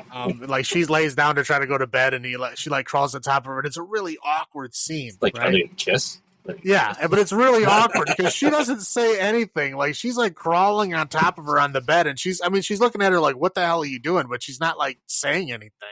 Right. It's like, she's not saying, "Don't get off me." She's like, "Ooh, where's this going?" Yeah, exactly. She's just like, I'm unsure how I should be reacting right now, so I'm just gonna like freeze. Right. She gets sprayed, so she becomes one of them too.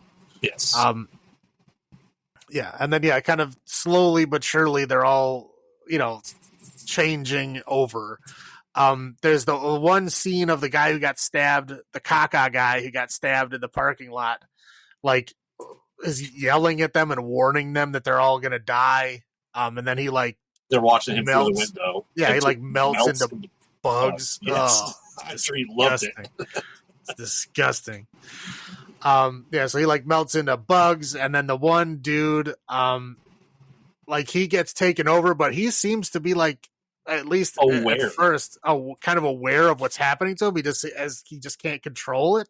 He's very religious. We find out he's religious, and he realizes he has enough humanity left in him to know he's possessed, that he's in danger. So he slits his own throat. Yeah, well, okay, he breaks a piece of a chair off, so it's just a jagged piece of wood. And then he's stabs himself in the throat with this jagged piece very of well wood. For just wood. Right, yeah. But he actually survives that. Well, actually, we don't know if he survives because he may not. Who knows? But anyway, they try to save him. They put a bandage around his neck. Right. And then, essentially, when he comes back, he's not fully in control of himself. But yeah, he's possessed, but he's it seems like his mind, or at least his facial expressions, are not controlled. Right. Because he's alternating between laughing and crying. Right. So he still has, I think the crying is the last bit of humanity realizing that him killing himself didn't work. Right. He's now not in control. Right. Yeah. So at this point is I think they, the people have either, everybody thinks that people are leaving, but in reality they're just getting killed and dragged away. And they can't escape because the vagrants have barricaded everything. So they're trapped inside. Right. And yeah, the people that are possessed choose this point to like basically attack everyone who's left. Right. And so yeah, the guy with the broken neck comes back out, who looks like he just like has a crick in his neck. I mean, he does not look like he's dead or anything. Right. But yeah, so it's that guy, the guy who stabbed himself in the throat, the two possessed girls, come out, and they all try to fight him, and then they all kind of get like trapped in like different areas. Like the priest, Donald Pleasance, gets locked in the boiler room that has a mirror on the wall for some reason. Yes. But he's by himself. And then Walter gets trapped in the closet of the room because one lady went to go to sleep, and then when she went to go to sleep, like essentially all the green goo, like essentially, went into her body, and so like her body is all like swollen up, like it's full of water, like she's pregnant or whatever. So he gets locked in the closet of that room so he can watch her and see her, but he's all by himself, and the other two possessed girls are in there like watching him in the closet. And then everybody else who's still alive is in the other room. So it's the main doctor guy, the main professor guy, mustache guy, wannabe Tom Atkins. Yeah. That's all what it is. Yeah, so yeah, the professor, mustache guy, redhead, Catherine, and then the other like random dude who is gonna die first. Right. Yeah. He's just like in the room with them. I don't even know if he has a name, but he's just there. Right. So they find out that Walter's on the other side. They're like trying to dig a hole through the wall to get to him.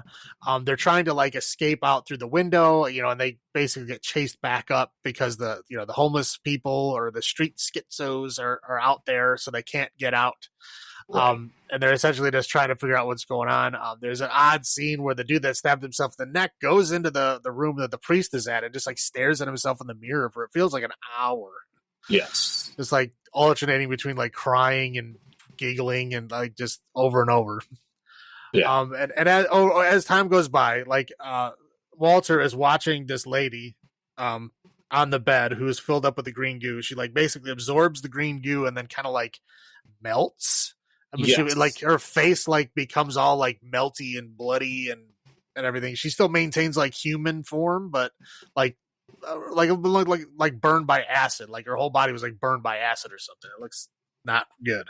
Right. So yeah, essentially, so they're trying to dig the hole in the wall. And then when they finally get out, there was another, that one guy, Leahy, whatever his name was, the other guy, he ended up getting infected too.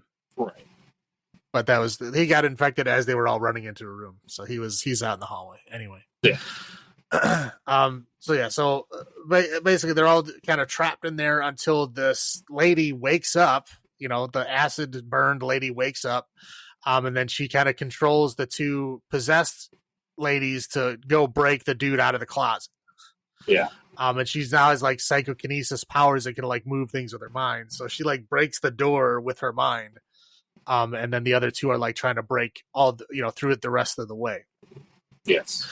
So there's a scene where they rescue him by pulling him through the thing, and then they all they try to leave out the door, and the one doctor guy is there trying to spit acid at him, and he spits it at the extra dude who you knew was going to die first.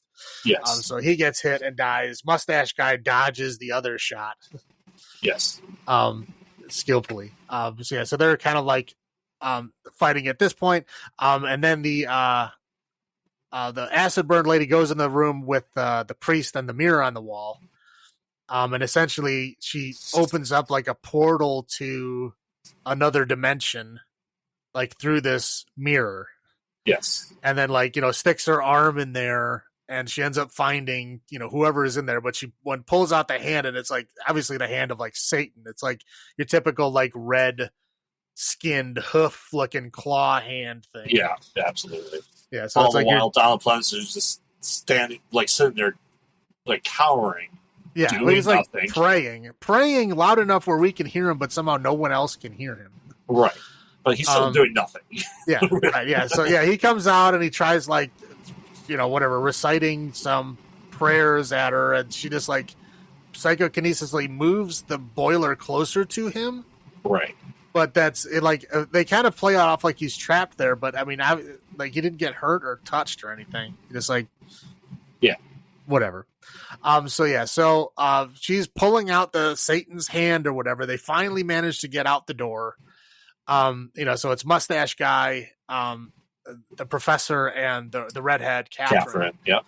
So Catherine, they walk past this room. They see, Satan's hand coming out of this glowing mirror, and she decides that she's going to save them. And she runs in and grabs everybody and pushes them into the mirror.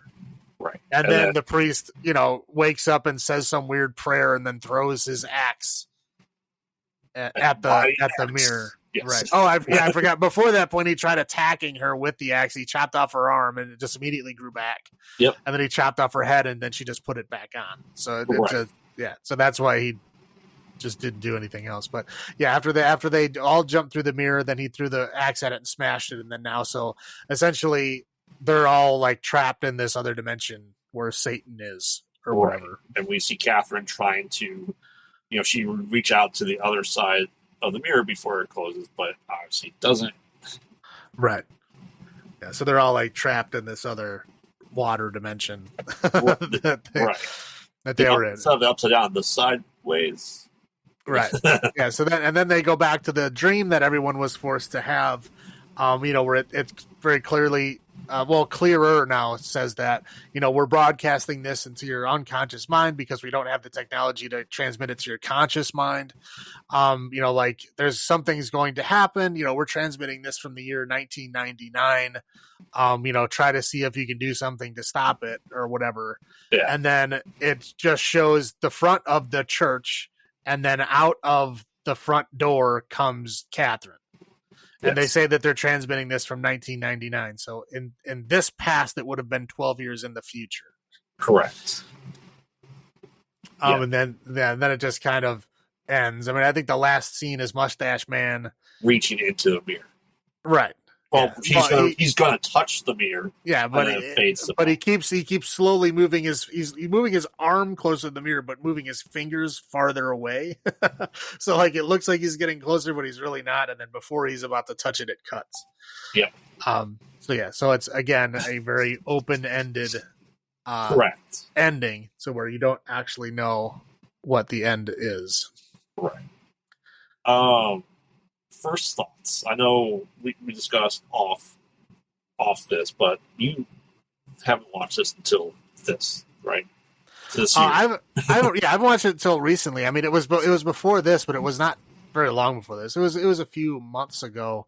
I was reading an article where somebody was talking about it, and I was like, "Oh, John Carpenter movie I haven't seen. Let me see." And it was I hadn't even heard of it up until that point. I don't know how. Because it was after one of my very favorite movies, Big Trouble in Little China. It was, came out in 86. This one came out in 87. It was right afterwards. I don't remember it at all. And then I watched it, again, at the most 6 months ago. Yeah. And then watch it again. So yeah, I've seen it twice now. But yeah, so I'd seen it for the first time, very recently. So what were your first thoughts on this? I thought it was interesting. I thought it was interesting that they had a lot of these high-minded kind of philosophical debates inside this movie, and I thought those are really, really interesting. Science versus faith, yeah. Yeah, obviously a lot of it's bullshit, but enough of it's interesting enough to it was a little bit above that time period, Right. I feel like I've seen at least part of this, but this was really my first watch that I can remember all the way through. I may have watched it in 99, 2000, but I was watching so much then, it just kind of washed over me and just didn't remember. But on this, watch, I thought for 1987, they were essentially doing an end of days for the year 2000. It feels like to me. Because obviously, 99, we had a whole bunch of end of days, Die Devil, and Stigmata, and the coming of the Antichrist. But we had this in 1987, long before people were even really thinking about 1999 being the end of the millennium.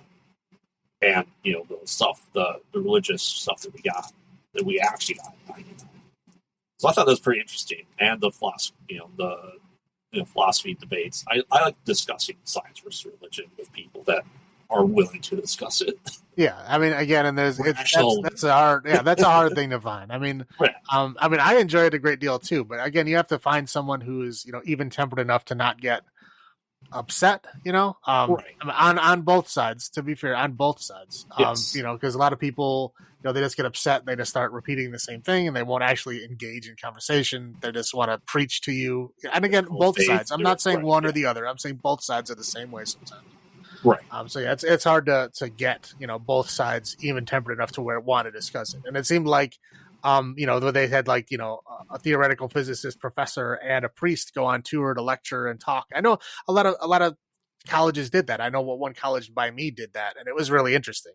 Just to see both sides of things and to see both sides getting along. I think is the most important. I definitely would have watched their discussions, hands down. Mm-hmm. Would have loved to if that would love to do stuff like that. So this is kind of a full rewatch for you this year. This is probably the first watch through and stuff like that. Do you with the first thoughts and rewatch, do you feel like we should have seen this sooner? I definitely involved. I definitely do. I almost assuredly should have seen it sooner. I don't know how I did not. Again, it's like a lot of the same actors are from Big Trouble in Little China. I don't know how I missed them. I have no idea how I missed them, especially John Carpenter. A lot of the same actors. A year later, I have no idea how I didn't hear of it, but I did not. It's just only you said in your article. I've heard of it, but I never really thought much about it for some reason. And I don't know why. I think rewatchability. This is something that I need to rewatch more. Well, here's what it is. I think it was because there's so many great John Carpenter movies. I assumed I knew all of them because I didn't think there could be any more good movies made by one guy. It's probably honestly what it was. Or I was like, there's no way he made more good movies than that. I know I've seen all the good ones. Right. And I just did not. I had to go back to his list and made sure I've seen all of them. Right. And like I said, when this came out, I wasn't watching horror movies. I was only a couple of years old. And the only thing I could think of why I would have watched this or not have watched it is, going back to our very first conversation of, was it in video stores when I was able to rent movies? And it would have been, it may have been there. And that's when I would have watched it. It was only that time. Yeah, but I mean, look at the cover art, and this is the cover art that would have been on, in the movie store at that time period, and it doesn't look all that intriguing. Kind of, yeah, I guess so. It's just like a church with a guy's head melting into green goo going into the church, right? Right. Yep, that's it. Yeah, I mean, that's it. It would have lost. Right. Yeah. So, me as a young kid, that would not have really stood out to me. So that's I'm guessing that's why. I'm sure I had to have seen the box, right? Right. So absolutely. Yeah, I don't know. This is kind of one of those gems that we don't really that both of us really didn't know about it. And it's a failure of my upbringing. I don't recall this ever being in Search of Darkness, 2 of them. That this was not clearly given as much love as it should, especially that for us to have missed it for so long, essentially 35 years. Yeah, again, I don't know how. Again, it came out in 87. It's between Big Trouble in Little China and They Live, 2 of my very favorite movies of all time. I have no idea how I missed the one in between. It doesn't make sense to me. But yeah, I mean, so do you think this will go into your yearly rewatch at this point? I don't know about yearly, but yeah, definitely sooner. I mean, I've already watched it twice in the last 6 months. So right, that's fair. I mean, this needs to go on to my list, hands down. Mm-hmm. All right, kind of touching this highlights. The big debate for me, the big debate between religion and science. I always find it interesting. I like to poke the bear on both sides of it. Obviously, I lean one way more than the other. Mm-hmm. Obviously, science aspect of it, but the idea it was intriguing enough. It's kind of like I said, end of days, before end of days stuff. Where essentially that's what I was viewing it as, the dead rising back. that the vagrants or schizos were the first to be enamored by it. They started having like the pustules and stuff like that. Yeah, that's definitely the highlight for me. Is just because of that debate and everything involved, and just analyze it from two different sides. Science wise, what is this living? There's a big mystery to it, and I think they tackle both sides of it really well. I think they do, because I mean, if you look, I mean, again, this is going to be my point. As again, the same thing. I'll agree with you, but I'll expand on a different point. Essentially, they're not making either side happy. Right. Neither side is looking at this and getting what they want out of it. Okay, like your very religious people are seeing that Jesus was an alien. Right. Jesus knew math 2,000 years ago. This container, they said it was like, millions of years old. So this thing had existed long before Jesus came. Right. I mean, like a lot of this stuff doesn't fit into their, the rules of the Bible and stuff like that. Right. And then obviously the people that are, on the science part of it, there's a lot of supernatural elements coming out of this too, right? Yeah. Like, how can some being live inside of a container for 1,000,000 years? Like, that doesn't make sense. Right. Like, how are these people getting possessed? And, it's green goo possessing people, and like you're traveling through mirrors. I mean, there's a lot of things that don't make sense to the science community either. So like neither side gets what they want out of it, but they still obviously have to like debate. But again, the true, as in real life, the truth is somewhere in between. Right. You have your faith and your science, and again, you both sides of it. Both sides can argue each other all they want, but again, the truth is going to be somewhere in between. Whether it's heavier on one side or the other, who knows? But it's going to be somewhere in between. I think this movie proves that point, is that it's going to be somewhere in between that probably neither is going to be happy with, but they have to compromise on. Right, and the science side that the religious side probably wouldn't like is because if you ever watched Ancient Aliens, that ancient religions depicted beings coming from the sky, and you could take that as angels, or in this case, in other cases, it's an alien. It's floating spaceships that's depicted in the ancient hieroglyphics, machines in the sky that have fire, a whole bunch of stuff like that, and they took that with that step. I feel that's where they got the idea of Jesus being the alien and coming down as the heavenly creature from space, and that's where we got it. Yeah, no, but just very well done. I mean, yeah, that would be the highlight. Is definitely that. Just interesting. It's a good thing you don't often see, especially in this time period. Right, absolutely. That religious debates then were more like the only. Right. Okay. Low points. Yes. Fucking bugs, man. They're everywhere in this movie, and they're disgusting. That was coming. There's like worms all over the windows. There's like people made out of giant beetles. I mean, there's ants in TVs. It's disgusting. They're everywhere, and they're gross.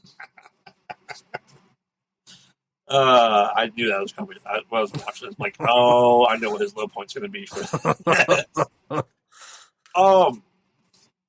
Low point for me, I mean, it's 1987, right? Or around that time frame.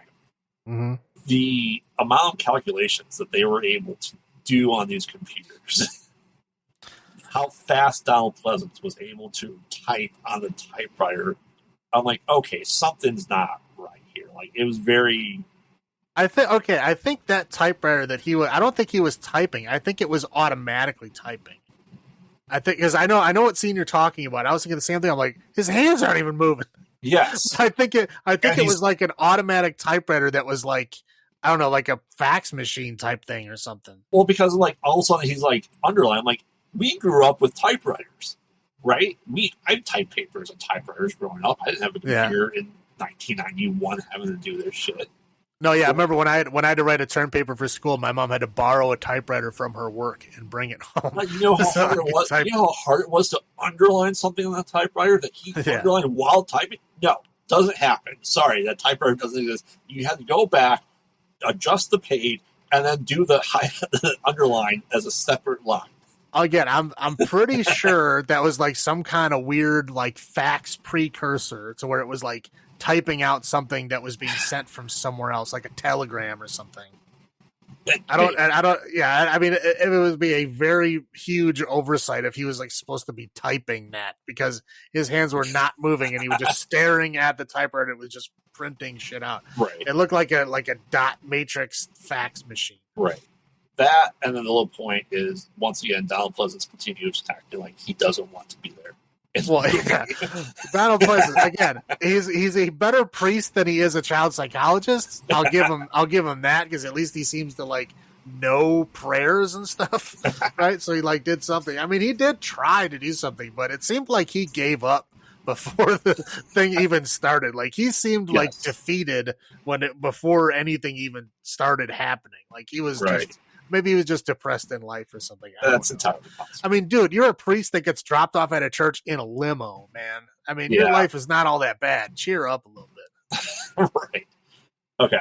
So let's get into our theory time with this one, right? But it's just the idea of it. It's like I said, I touched on it. It's the end of days predicted from 1999, and then time travel projected dreams, essentially. You know, and the ending of it, and the way it ended of it, her coming out in what I assume 1999, or is that her escaping the church? I mean, what's your theory? Well, I think it's dream sequence. I think it's both. Well, I mean, okay, before in the very beginning of it, you know, when they showed like the dark figure coming out of the church. Because they showed the same sequence multiple times, but I mean, what they were saying it was the same thing the whole time, but like sometimes it would be distorted and faded out and stuff. So like you could only catch bits and pieces as he went along. It didn't become clear until the very end. Is like I think I talked about it earlier. They're saying they're projecting this to unconscious minds because they don't have the technology to reach conscious minds or something. Right.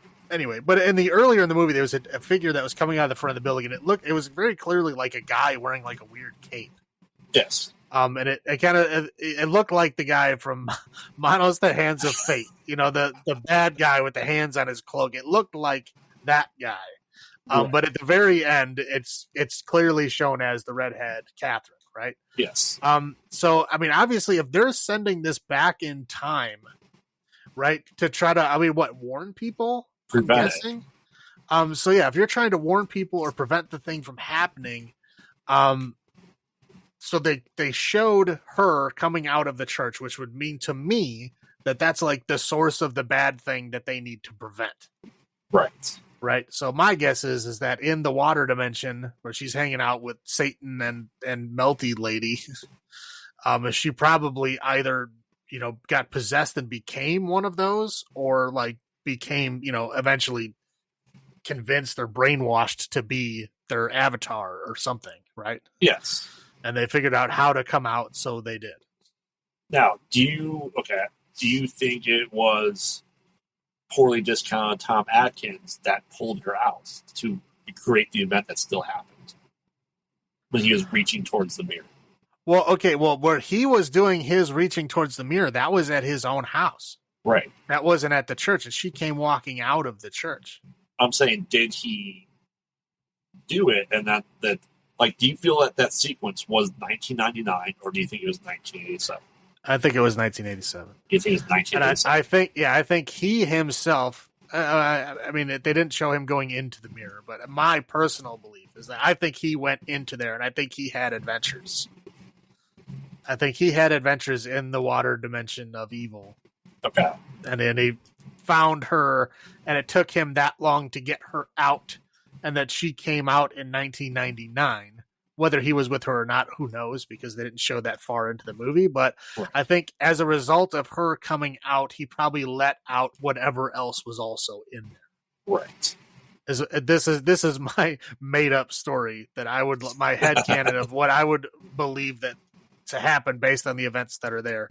So yeah, I think that he went into the mirror to go rescue her, and it took him 12 years, or maybe time moves differently on that side. Maybe it didn't take that long, because she looked exactly the same when she came out. It did not look like 12 years had passed. So, yeah, I mean, her hair was still done. She's wearing the same clothes, and they were intact and everything. So, it looked fine. So, yeah, my thing is he went in the mirror and he found adventures and got her out. But in the process of getting her out, I think he released whatever caused the apocalypse that people wanted to warn him, or maybe he was the one that made the message. That's my next question. Who's the brother? Who's in the Brotherhood of Sleep? Is it Donald Pleasant's character sending back because they communicated in dreams? So it had to be someone who was versed enough in it to then 12 years later send the messages back to try to prevent this thing. Well, I think it is all of them, all of the survivors working together to make that happen. Is what I think it is. I think they become the new Brotherhood of Sleep. Okay. But now the Brotherhood of Sleep includes scientists because they've all witnessed this thing and they know it to be true as well. So what is the thing that scientists would try to do, right? Is they would use science to try to prevent it from happening. I think that's what they were doing, because when they were discussing it earlier, they were even discussing tachyons and how they could possibly do that. Time travel. They were talking about things moving faster than the speed of light and how they can move backward through time. And they were talking about maybe relative. Right. Time would be relative at that point. Right. Yeah. So that's why I'm thinking not only did they do that to communicate back with the past, but I think in that other dimension, wherever they're at, I think that's probably how they were able to go through and come out in 1999 looking like they were just in there for a minute. That's fair. Yeah. That's fair. I like it. I like that. So I think, everybody that survived is the new Brotherhood of Sleep. They use all their combined powers to send that warning back. Or that whatever. Was only after she reappeared in the church. Right. Because until that point, they probably thought they were safe. Correct. But the event still happened. So it's almost a self-fulfilling prophecy at that point. Because they're just going to keep going back and forth. Well, right? again, yeah. But then you also start getting into time travel problems. The paradoxes. Right. Can you actually change time? Like, if you go back in time and change things, is that not the way things have always been? Right. Right. You get the whole thing of time is a river, right? You throw a rock in a river and it just moves around it and continues. And it doesn't actually make any long-term effects. Right. So, yeah. Okay. Yeah. It's good. Like I said, there's more debate. I'm interested because I've heard so much of the theories. I don't hear very much about this. It's just because it's too new to us, even though it's been around for 35 years. And also it's a lot more vague than some of the other ones. I mean, there's a lot more of you have to make up your own theories and your own stories as to what happens, because none of it, not even really even big clues are given to you. Like in the movie itself, is it ever suggested who sends these messages in at all? No, there's nothing at all. Right. The thing is, people have been having this same dream for a long time. They were talking even the priests years and years and years ago had this same dream. Right. So this has been being sent back in time to them for what? I mean, who knows? 50 years? Yeah. Yeah. At least. It might even be longer. Right. All right. So for this one, we're going to do a number of schizos, which is the Vagrant people led by Alice Cooper out of town. Mm-hmm. I'm going to go ahead and give this an 8. Now, if I had rewatched this enough, that might have been higher for me. But just kind of the first full watch through that I can recall, maybe in the past, 25 years, is a solid entry. And I don't think it just because it's so new to me, I give it more rewatches and I want to do more research into it. So just from the first watch, 8, not as good as The Thing, but still an interesting enough story for me. Mm-hmm. What about for you? I will give it an 8.5 street schizos out of 10. Okay. I'm gonna take away the other half of the bicycle he didn't use to stab. That's fair.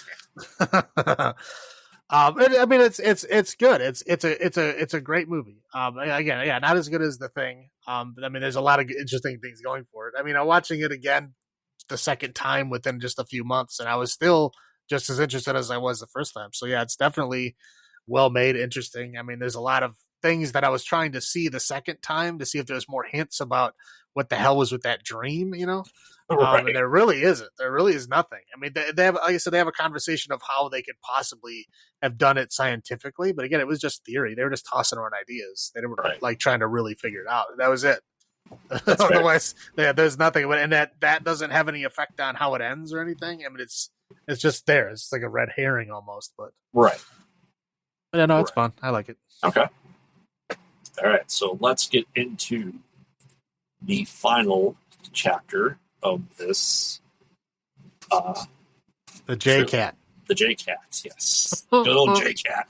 We're making this. We're going to make J Cat shirts. Let's do it. We're going to make J Cat happen. Exactly. In the Mouth of Madness. How do we even want to? We're tag team this again. Mm-hmm. Do you want to kind of lead? We'll tag team this. I can start if you want. Yeah. Okay, so yeah, it essentially starts off to where there's a guy like in a straitjacket being brought into like an asylum, right? Yeah. And he's obviously like violent and wiggling around, and he's like fighting the people, like punches. So obviously looks like punches Orly in the balls or kicks him in the balls. Right. Yeah. So like, okay, this guy totally belongs here, right? He belongs in a cell. So they lock him in the cell. And then they show him like somebody, like a cop, I guess, comes to talk to him later. Like time has passed. They go to talk to him later, and he's like drawing all these weird crosses all over the walls and all over his clothes and all over his face and himself and everything. Right. Which they say like, oh, he only wanted one black crayon. Like, you can't color black crayon on your skin. No. Like, you can't, crayons do not make marks on skin. Everything else debatably could have been used to crayon, but you can't make those on his skin. But I had crayons in 1994. Yeah, no crayon worked that way. Right, exactly. Anyway, so this guy basically is like talking to him, and it seems like this guy knows more than he's letting on, because he's basically saying like, I know you're not really crazy. I know you're here for some reason, and you're not crazy. You're just here because you're trying to hide from something. He's like, I want to know your story. Right. And so the guy kind of like breaks his crazy character, gets a cigarette, lights it up. He's like, okay, let me tell you the story and where it starts. And the guy's name is John Trent, and this is Sam Neill is the actor that plays him. John Trent is an insurance investigator, best of the best, right? He finds out people that are cheating, insurance guy. And then we cut to another guy who's in a lot of John Carpenter movies, who was just in the last one, is Dr. Leahy. Yes. The actor of the guy who is, burned down his warehouse to steal insurance money. And he basically shows him like, oh, here's your wife wearing things that were supposedly burned in this fire. Oh, here's your girlfriend also wearing things that were burned in the fire. Like, hey, maybe you should, not have a girlfriend and let your wife know. You're trying to commit insurance fraud together, and then go around saying, oh, now then go have an affair, because essentially his wife helped rat him out. Essentially, his wife threw him under the bus because, they showed him the pictures of the girlfriend, whatever, he screwed himself. Again, this is just a scene to show that he's the best of the best, is great at what he does, right? Yes. So then the guy that had hired him to do this is like, oh, you're really good. I want to hire you. And he's like, no, I only work alone. I'm a freelancer. He's like, okay, well, I have another job for you. And he's basically, gets hired to find Sutter Kane, who is an author akin to like Stephen King, right? A horror author that everybody loves, that has gone missing. So then he goes to meet with his new employer, who is Charlton Heston. This has to be one of his last roles, I'm guessing, right? I mean, because this is like, what, 94? Oh, yeah. I mean, this is definitely like NRA era Charlton Heston. Like he was, I mean, again, he was probably still around for a while, but his Alzheimer's was kicking in pretty hard around that time. Anyway. So yeah, he gets officially hired to go find Sutter Kane, right? Because he's a mystery guy. Nobody's ever met with him. We only talk to his intermediaries, blah, blah, blah. He's a super secretive guy. We have to go find him. Like, kind of like making it seem like he's like the J.D. Salinger of horror writers, right? Right. Well, we got, before he meets I think it's before he meets the guy, he's at the diner, right? He's talking to a guy. Oh, that was after. Oh, no, you're right. That was before. Yeah. And there's a guy who has an axe who the two people never see him coming towards the window, which is amazing in itself. and he breaks down the window that's there and asks if he's read Sutter Kane. Yeah. Do you read Sutter Kane? Kane, you're right. And he has a mutated eye. Something was clearly wrong with him. He gets shot dead by the police. Yeah. Right before he's gonna hit him with the axe. But yeah, his eyes look like they're they're they're in the process of splitting, like like a cell in mitosis.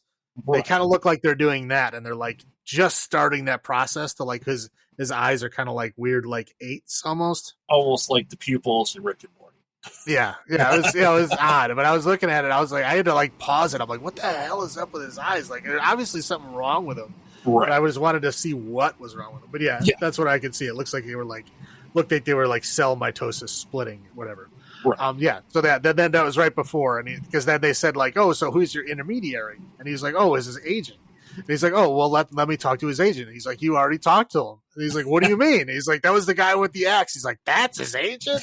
Yeah. So essentially he's having to start over. They don't have any contact with Sutter Kane at all. Right. The only contact they had was through his agent. The agent obviously has gone insane, and is now dead, and they have no contact. So they're hiring him to go find him. Well, they're really looking for his last manuscript too. Well, yeah, that's the main thing. Is what they want. Is they want his last book because they've already sold business. They've already sold the film rights and everything. So they need the book to get everything moving forward. At this point, they wouldn't just hire a ghostwriter to just come up with some garbage if they needed it that bad. Who knows? But anyway, so yeah, he assigns like his assistant to him. Styles, her name is. Yeah. Assigns this assistant that's supposed to go and help him, kind of not only to keep an eye on him, but also to help him with any company related stuff, because she's been Sutter Kane's editor. She's read all of his books. She's like the expert on Sutter Kane. So she's supposed to go with him to help. Right.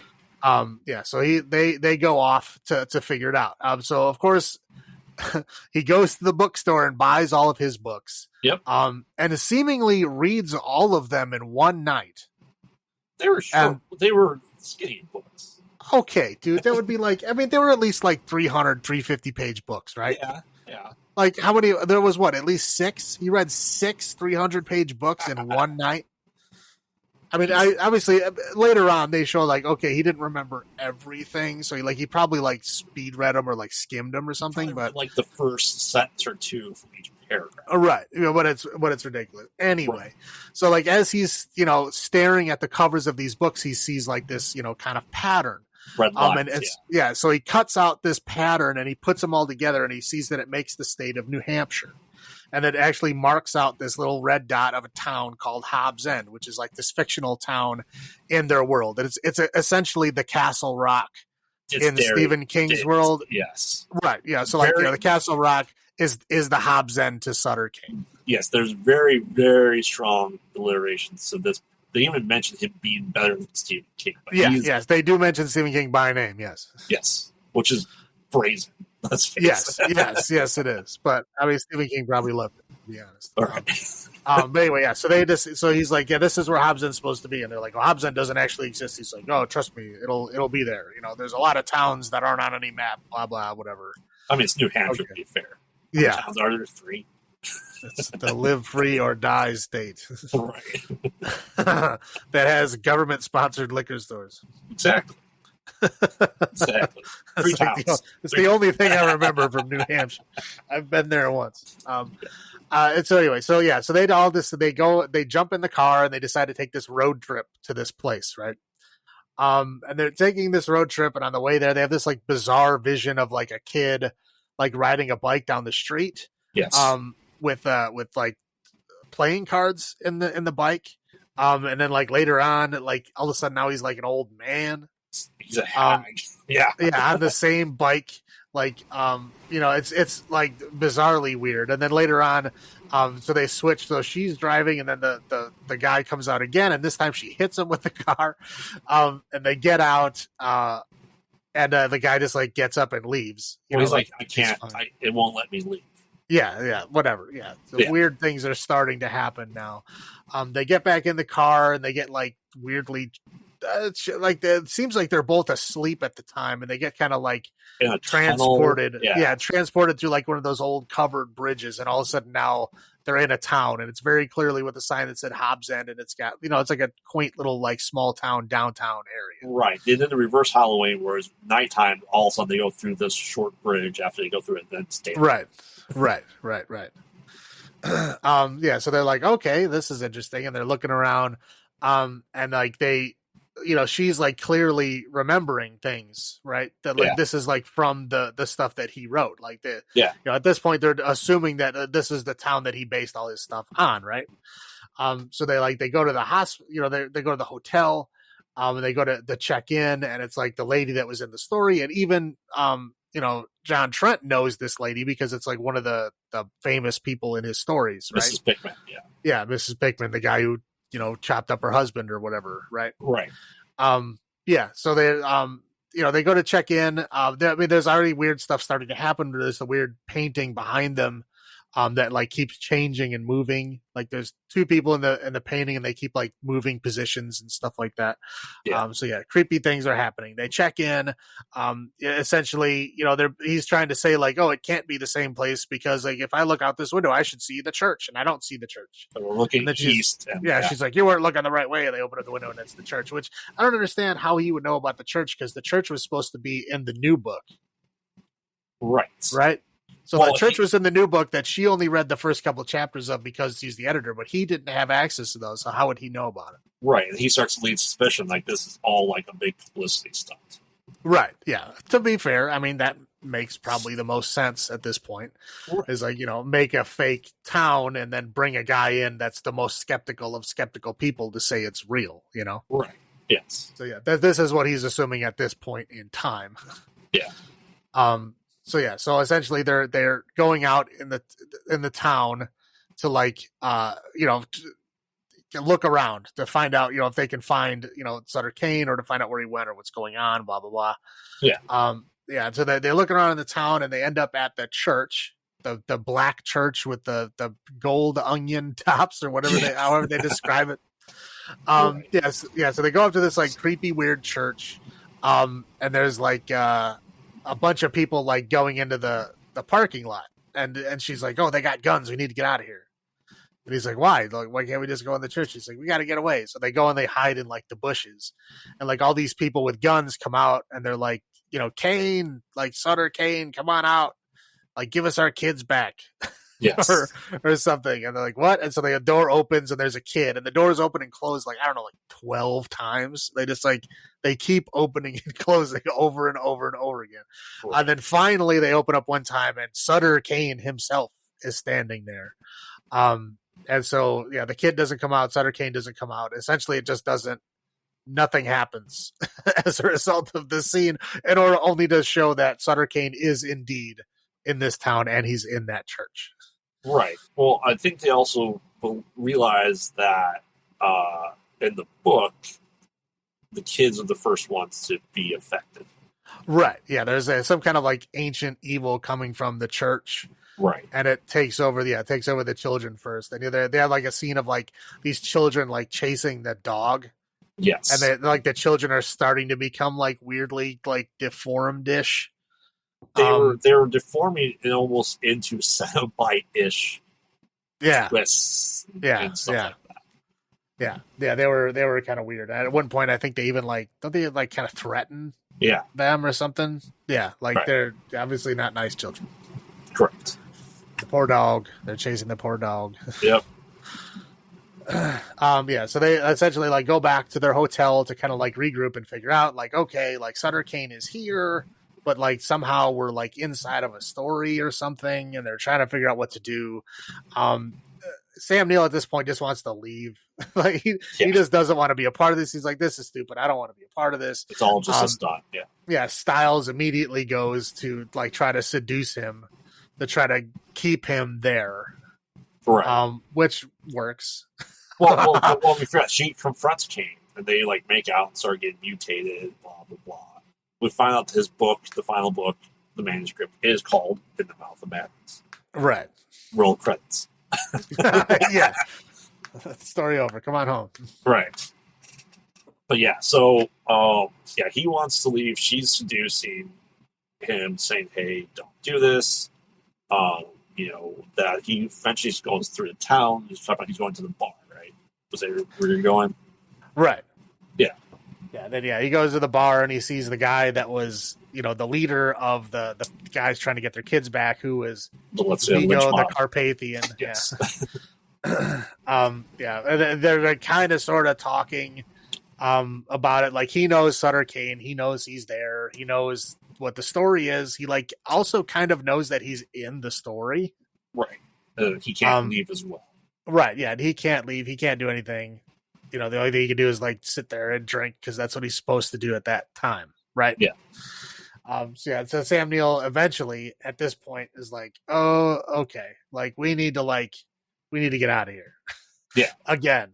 So he goes back and he tries to get her to come with, and she just doesn't want any part of it. And then I believe doesn't he knock her out? He punches her, yes. Yeah, he punches her. In fairness, she punched him first. Well, okay, yeah, but he full on punched her in the mouth, and then was trying to drag her out, and then the old lady somehow mutated into a monster. Yeah, her husband was attacked her. Yeah, her husband was naked and handcuffed to her leg, and then she became a monster. And then it didn't do anything about it. He just left. Right. He's like, that's interesting, and then he left. But he puts her in the car, and they're gonna leave. Right, they're just gonna drive away. So they drive into the town, and there's a lynch mob, bunch of people with torches and pitchforks, essentially, in the town, going to do something. I don't know. Who knows what they're doing? Right. But he's just nope. He just turns around and tries driving the other way, and he's driving the other way for a while. And then all of a sudden he's driving back into the town again.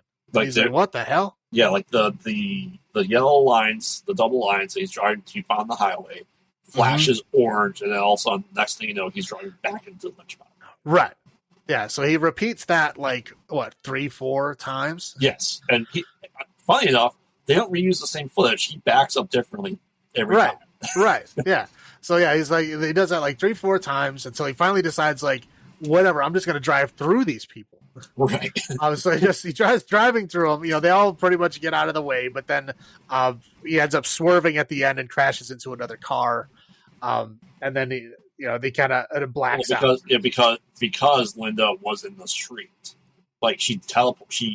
At one point he just said screw it and threw her out of the car. So it's just him. So then she was back in the mob, and he swerved to avoid hitting her and crashes his car. Right. And then he wakes up in the confessional, right? Yep. Yeah. So he wakes up in the confessional, and then Sutter Kane is the priest in the confessional. And he's essentially talking shit to him, this is stupid, just let me out of here, this has gone too far, blah blah blah. And Sutter Kane is kind of going on he's just super full of himself, this, he's done this great thing, he's somehow become the pinnacle of writing and created something real, right? It's not fiction anymore, it's real, and I made it. Right. And he helped free an ancient race called the Old Ones, which is very H.P. Lovecraft. Well, yeah, it is H.P. Lovecraft. It's not even similar. It is. Right. He essentially was able to do what H.P. Lovecraft wrote about. Right. Yeah. Yeah. So then they're they end up in that room where they have the door that looks like it's wet. And it's something is clearly trying to break out of the door. And these are the old ones that he's supposedly going to be letting out. Yeah. Or something. He does that. But first, he gives Trent the manuscript, and he tears open his face, and it's paper. Right. And then we go, that's where that helps create the portal. And you see Trent looking out through the book into the void where the older ones reside. And then he tries to escape, and he sees a long tunnel that it said would supposedly take him back to the real world. And that's where that's where the door is. That's kind of wet. Right. Well, the wet door was the one that broke down, that the old ones come out of. Okay. And that was like That's Sutter Kane was saying, yeah. like, yeah, he's like, I'm going to hold him back as long as I can. You need to get out of here. They showed that wet door earlier. Yeah. Like when she was in the room with him, like whenever they showed him like typing at the typewriter or whatever, that wet door was next to him. Yeah. Anyway, so he goes through the long tunnel. He goes back to the real world, more or less. And then he comes out and he's like, in a car, basically in the same spot they were in when they hit the kid before. Right. And now, cameo alert, who is the paper boy? It's Darth Vader himself. That's right. It's Hayden Christensen as a very young child riding his bike. But yeah, but a different paper boy. Like he thought at first it was the same kid on a bike, but it turns out it's a different kid on a bike, and he's back in the real world. Correct. And so then he goes back to the real world. He goes back to Charlton Heston, and Charlton Heston is like, yeah, I hired you, but I never sent anybody named Styles with you. There's no one there. Yeah. He's like, I sent you alone. Like that person doesn't exist. I don't know who you're talking about. And he's like, oh, you must have wrote her out of the story. Yep. And so I mean, yeah, at this point, he just looks like a crazy person, because like, all these things that he says are there are not there. There's lots of inconsistencies, things that are different, things that have changed. He finds out that he's been gone for months, and that the movie, like he got the manuscript. He hand delivered it to Right. Heston months ago. Right. And the movie is being made. Right. And so, yeah, he's like, the movie's already being made. It's going to be releasing in a week or something, I think he said. Yeah. And he's like, oh, great. Oh, wait, no, yeah. Before that was the time when he was in the hotel, where he was trying to hide out in the hotel, and like somebody sent him the manuscript. So like somebody knew he was there anyway. Right. And that's when he went back to the real world. So he's essentially figures out that the world is going to like fall apart, because he's seeing all these weird things. Like basically anybody who like reads the book is like goes insane. Becoming insane. And they alluded to it earlier in the movie, where they said like unstable people that read his work have like an issue with it, or like become more unstable. They don't really specify what. They just said like unstable people have a reaction to it's not going to be everybody, but it's going to be a good enough chunk that kill people. Right. And they're saying, but yeah, in the Mouth of Madness, this new book basically makes anybody crazy that reads it. And that was the reason why the agent went crazy, is because he read the first couple of chapters of the book, and that was enough to make him go axe murdering crazy. Right. And we got illusions of it that when, Trent read it, that he started going a little bit insane, obviously. Right. But not as bad. Right. Yeah. So eventually he decides, like, he knows the world is going to fall apart, because lots of people have read this book. There's all kinds of things happening on the news and the newspapers, like things blowing up, things going crazy. And once the movie comes out, he's like, oh, everybody that doesn't read is now going to watch this movie. And so the whole world is going to go mad. Right. He goes. So that's when. Yeah, he can't have it. Right. So that's when he decides to, like, I'm going to go lock myself into a mental hospital and wait this whole thing out. Well, no, because he went to a bookstore where the novel was being released. He started seeing to have it there, and he sees someone who started reading it, somehow already like 3/4 of the way down with the book, and then kills him with an axe. Well, yeah, but he does that on purpose. Yes, absolutely. Yeah. He does that on purpose. Yeah, so he does, well, yeah, it was a cool scene. He's like, you read Sutter Kane, right? He's like, oh, yeah, I love him. He's like, well, you know this is going to end. And he pulls an axe out of his coat. Which was a fun scene. Anyway, so he gets, that's basically why he gets locked up in the mental ward. And then they show him going back, being interviewed by the cop guy again, and the cop guy's like, yeah, okay, whatever. And he just like, kind of leaves. What's it like outside? Right. Yeah. John Trent's asking what's it like outside. It's like something's going on. Right. Yeah, the cop guy just kind of dismisses him. He doesn't really like engage him. He doesn't really answer the question. He just leaves. But he seems very troubled. Oh, yeah. I mean, yeah, he's obviously something's troubling him. He's obviously there to interview him for some reason. Like, they're trying to figure out the root of this or whatever. Right. But yeah, he just kind of doesn't answer him when he leaves. And then there's like, you don't know if it's like dreams or if things are happening for real, but he's like seeing all kinds of like people bang on his door, and like, things are like exploding and happening, like people screaming and blood and stuff happening outside the hallway. And he just kind of, hides in his room. Just waiting for it to blow over. Right, waiting for it to blow over. And essentially when it all stops, he gets up and there's like, blood and scratch marks and shit all over his door. His door has been broken open. And he opens the door and he walks out and there's like no people anywhere. Yes. But yeah, there's a lot of like carnage everywhere, but there's no people anywhere. So he goes into town and he sees like In and Out of the Madness is playing at the theater. So he walks in, gets popcorn somehow. Fresh popcorn. Right, fresh popcorn. And then sits down to watch the movie by himself. There's no one else in the whole theater watching the movie. And essentially he's watching the movie we just watched. Where he finds out he's the main character. Right, yeah, where he finds out, he's the main character and he just laughs like maniacally and then the movie's over. Yes. Yes. And that's it. That's the whole movie.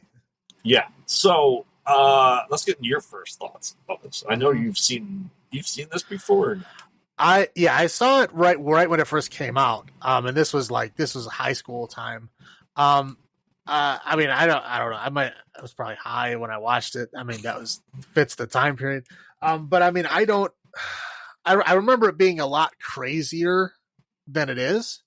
And maybe it just my worldview was a lot smaller back then, and I wasn't exposed to a lot of things that I am now. But I remember this movie like blowing my mind, like how crazy and weird it was, Yeah. At the time. Which watching it now, I mean, yeah, it's weird, but it's not. I've seen lots of stranger things, but again, at that time in my world, yes, this was very crazy. So I remember bits and pieces, not much. It's been, I mean, came out 95 for us. Yeah, 25 years ago. 27. Yeah, so I mean, yeah. I remember some bits and pieces, but not enough of it. I mean, it was essentially like watching it again. Right. So for me, like I said, I know I saw parts of it. I don't think I ever in 94. I mean, I was 10, so not quite able to do it, but it was definitely on TV. And having liked Rob Zombie, he talks about In and Out of the Madness in the song Demon Speed and stuff like that. And kind of the twist that exists within it. Especially for the rewatch, I found this to be, so this is shortly after, New Nightmare by Wes Craven, 2 years before Scream. This is a very meta movie. Meta in some aspects of, scenes playing out over and over again. We get, parts of that, one of your favorite movies, Videodrome, which we'll be discussing later this month. Mm-hmm. And yeah, it was, I think it was a good descent into madness movie.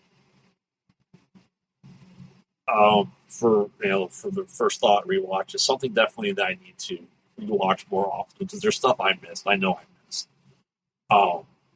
And especially on this rewatch, like I said, the brazenness that's saying that this guy is, I don't know if it's brazen or it's supposed to be an homage, saying that Stephen King is the person to beat for horror writing. I mean, how'd you take that? I mean, okay. Well, I mean, at that time period, I mean, arguably Stephen King probably is still the top horror writer, yes. Right? But I mean, especially at that time period. Oh, yeah. During that time period, he was no question the biggest horror writer in the world. It was a name that everyone knew. Right. So it was, if you're going to poke, if you're going to say that somebody's famous, you're going to have to poke whoever is the actual famous person at the time. Yes. And say that you're more famous than that person in order for the audience to understand how famous this person's supposed to be. Yeah. So do you think that was a praise or do you think that was a jab? No, it's a praise. I mean, obviously they have to acknowledge that he is the top horror writer to say that this guy's better than them, right? Oh, if we're saying that this is our world, yes. Yeah, I mean, yeah, if they wanted to jab him, they would say, they would have used Dean Koontz. Well, yeah. There you go. I mean, do you think this is a worthy rewatch? Something that you would watch more? Yeah. I mean, it's been a movie that I've been meaning to watch for a long time, to rewatch for a long time, Yeah. simply because a lot of those movies that I watched back then that I was like, oh, they're weird, crazy. I like to rewatch them now with my different mindset and just try to understand them better. Because obviously, you're a different person. Your mind is in a totally different place 25 years later.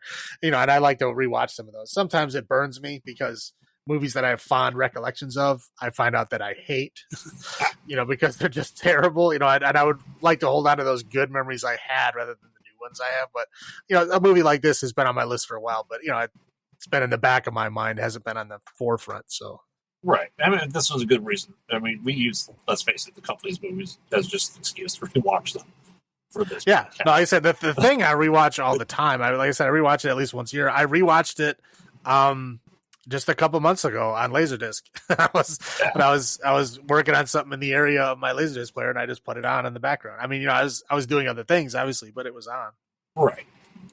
And yeah, Prince of Darkness I had watched recently. Yeah, End of Monst's Madness has been a long time. But yeah. So let's go highlights for you for this movie. Mm-hmm.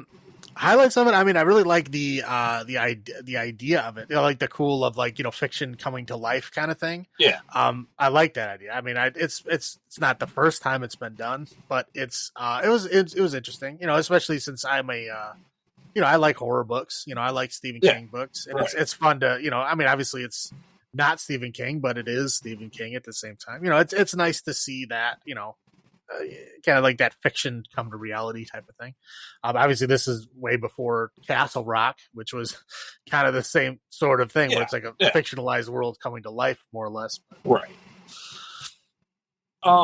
Yeah. I mean, highlights definitely for me is the meta-ness that does exist.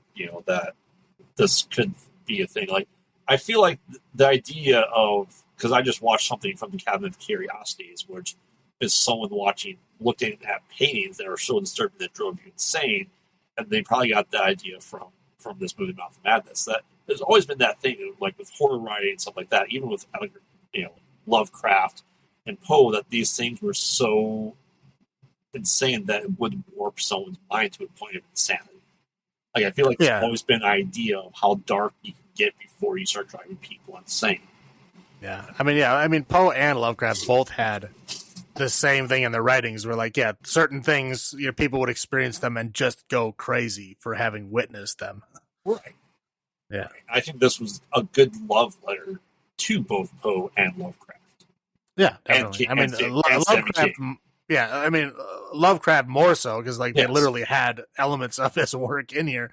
Stephen King, they mentioned him by name, and essentially, Stephen King is always in Maine, and so where did they set this? Right next to the state right next to Maine. I mean, it is StephenKing, but it's not Stephen King at the same time. It's it's like dollar store Stephen King. But yeah, I mean, it was done. I think I think out of love. I don't think it was an insulting thing at all. I mean, it was just a fun thing. As I said, I'm pretty sure Stephen King would be a fan of this movie.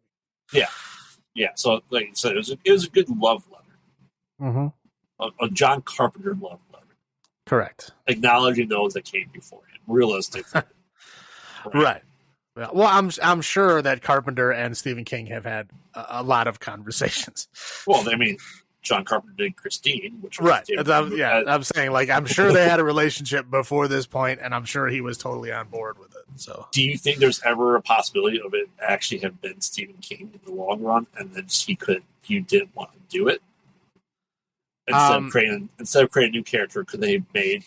Would have been more meta if it was Stephen King?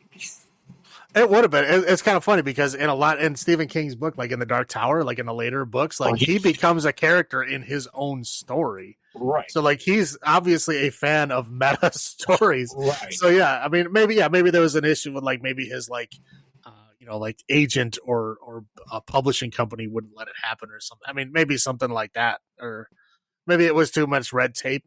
I can't. I mean, because I'm assuming a lot of his stories are probably different.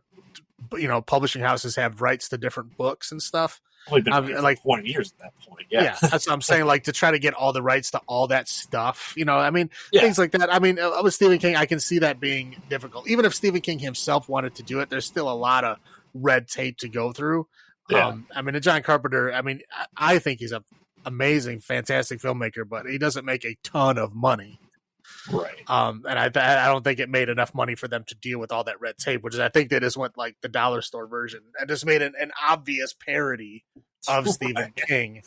Just I mean, because like literally the font on the Sutter Kane books is the same font used. I mean, the covers are like the same artists as like the Stephen King. I mean, again, everything is like very obviously Stephen King, but correct. All right. Any low points for you in this movie? Low points. I don't know. I thought the actress of Styles, I thought didn't really come off like, you know, she like went to her like weird seduction thing, and it was just so weirdly awkward. I mean, it just there's a lot of things that she did that just was very off-putting. I don't know if that was done on purpose or not, so I can't knock it down too much. But yeah, she was probably my least favorite part of the movie. Yeah. Thinking Charlton Heston quite honestly was not good in this movie. Well, at least Hayden Christensen is safe. Yeah, sure. Low points. I think we'll get into kind of the next part. It's nice too because this is Sam Neill, I think, movie right after Jurassic Park, and Sam Neill realistically started in the horror movies like in the 80s. There's stuff that we'll have to get to of his that he did like the early 80s. So, I think he played it well enough.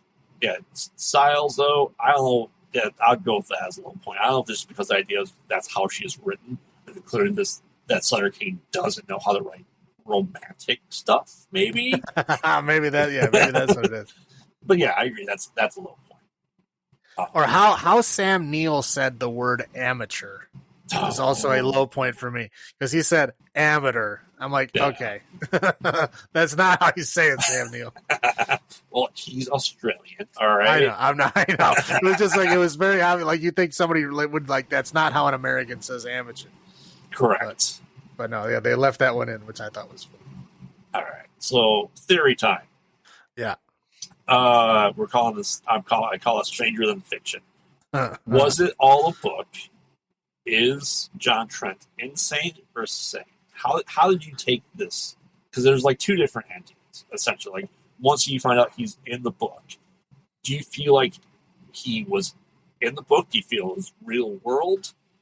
What's your take on this ending? My personal opinion is that he went crazy the day that he bought those books.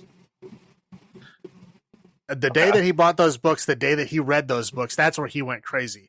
Everything is manufactured in his own mind from the time he started cutting up the covers of the books forward is all fiction. It's all in his mind. I think he was one of the unstable people that when they read that book, they became even more unstable. And I think that's why everything after that point was just completely wacky, off the wall. So your theory is he's at the same point, and we won't get into too much with my statement here, but when James Woods read the first video drill, and then everything after that, same type of scenario? Yeah, kind of, sort of, yeah. Right? Because that's what happens in Videodrome. Well, not the same thing. Like I said, we won't get too much into it. We'll discuss it in a couple of weeks. Right. But you're saying that at that point, he started reading all that stuff, and he was the unstable person to it. Right. Yeah, I think that, because they, again, she told him right before that point that, a lot of unstable people, when they read this, they become unhinged or whatever. Right. I think he was one of those unstable people, and I think reading those books put him over the edge, and I think everything after that was just like a schizophrenic fantasy world that he was living in. So he didn't escape the mental decision. He probably was inside one. And everyone in his world at that point in time was probably part of the hospital staff. Right. Yeah, and everything that happened up until that point was just a twisted version of what was actually happening in real life. So you're going with unreliable narrator as well? Correct. Okay. That's fair. Oh, that's a good way to take it. Did Sutter Kane actually exists, because that's a very questionable thing. He tears himself apart. And he's watching a movie with himself, that he's just reliving and replaying these images and videos and life moments in his own head. So is that what you're thinking of? Is that we're watching a movie, it's his mind? Well, here's the thing. The last book that he wrote before In the Mouth of Madness, and the last book that that John Trent would have read is Horror at Hobbs End. Right? Yes. What town does everything take place in? Hobbs End. I think he's reliving the story of Horror at Hobbs End in his own mind. In the Mouth of Madness, he probably saw that that's his next book. But doesn't exist. But I don't think he knows anything about that story. I think he's just living through the story of Horror at Hobbs End. And again, that's why, when Sutter Kane is actually in the story and he tears himself open like a book, that's obviously crazy. That doesn't happen. Right. He's obviously seeing this in his, unhinged, episode that he's having. So do you think the events, the old ones, happened, or is that all in his head too? It's all in his head. All in his head. Yeah. Like I said, everything after the point to where he read all those books, up until the point where he starts cutting apart the book covers, I think he was unhinged right before that. I think that book cover thing that's stuff that a schizophrenic would do. Right. Is cut apart a book covers and saying, hey, look, it looks like a state. This one dot is saying where I need to go. That's something a crazy person does. Okay. So I think that those books made him crazy, and that everything after him reading those books is complete fabrication. The implied apocalypse is only in his head. Correct. Except these books exist, and other people could go crazy from them as well. Wouldn't that? Oh yeah. Yeah, I mean, that's definitely a possibility. But again, they always said it was unstable people. We don't really know what that means. Right. It was obviously whatever they showed other Sutter Kane fans, even when he was buying the books in the bookstore, the other guy was trying to talk to him, was extremely uncomfortable. You know what I mean? He was very awkward and very standoffish with him. Yeah. And he's wow, dude, leave me alone. And I think, a lot of his fans, just the more you read it, the crazier you get. And I think, could it happen to everybody? Sure, I believe that. But could some elements from his fever dream, essentially, let's call it that, right? Mm-hmm. Be true, or the idea of the Ancient Ones is actually coming through Sutter Kane's writings. It could be. I mean, if you want to look at what is causing him to go crazy, sure. Right. I mean, there's obviously got to be something there. I mean, people don't just read books and go crazy. I mean, people can read books and go crazy. That's fine. But to have a repeatable thing happen to multiple people reading the same thing. Yeah, obviously something. It would have to be supernatural at that point, right? Right. Because I don't think you can write anything that would make people go crazy. Right. So there's entirely possible that Sutter Kane was tapping into let's say the Necronomicon, or taking images or words from the H.P. Lovecraft world and reviving the old one. So part of it could have been true, but part of it could only just be in their own mind. I mean, something's there causing them to go crazy. Okay, well, how about this? How about what he thinks is happening? Like I said, everything after the reading those books and tearing those book covers is a complete fabrication. But what he's actually doing is running around trying to murder people. Yeah. The agent guy, right? Because that part happened. Yes. Right? Because that was before he read those books. So that part actually happened. So maybe that's what he looks like. And the only part that was reality of that whole thing is where he goes to the kid in the bookstore and goes, hey, you read Sutter Kane, then you know what's coming. Or where he pulls the axe out of his jacket. That would be the only part that's real. A real, reliable version of what is actually happening. Okay. And then him going to the, asylum. And then everything else other than that was fabrication. Right. And that's why he can't explain the months that he was not sane. Right. Okay. Now, do you think him being interviewed by the doctor in the room, and only the room, was sane? And then once the doctor left, then his fever dream took over again. That he really didn't escape that room. Yeah, I mean, it's most likely possible, right? I mean, because when they were talking about, he was having visions of stuff that happened outside his door, and he would wake up and his door would be fine. Right. Like he had a vision that the glass on his door was shattered. He woke up and the glass was there. So obviously, I mean, even in his own mind, at that point, he was still seeing things that weren't there. Right. So maybe, I mean, it's like I said, it's an implied apocalypse that part of it is true, part of it is happening, but maybe, he read the first books and then, not real, not real, not real, not real, not real, coming back, the months gone that he lost was his schizophrenic delusion, let's call it. And he found out that, maybe he was starting to investigate it, then he went unhinged. Then we get back to the real world just for a tad, and then him playing out what's actually happening in the real world doesn't happen. He's still just in the cell. Okay. I like that. I like to go with that. It's a good theory. All right. So for this one, we're doing number of torn book covers out of 10. What do you give this one? I'll give this movie 8 torn book covers out of 10.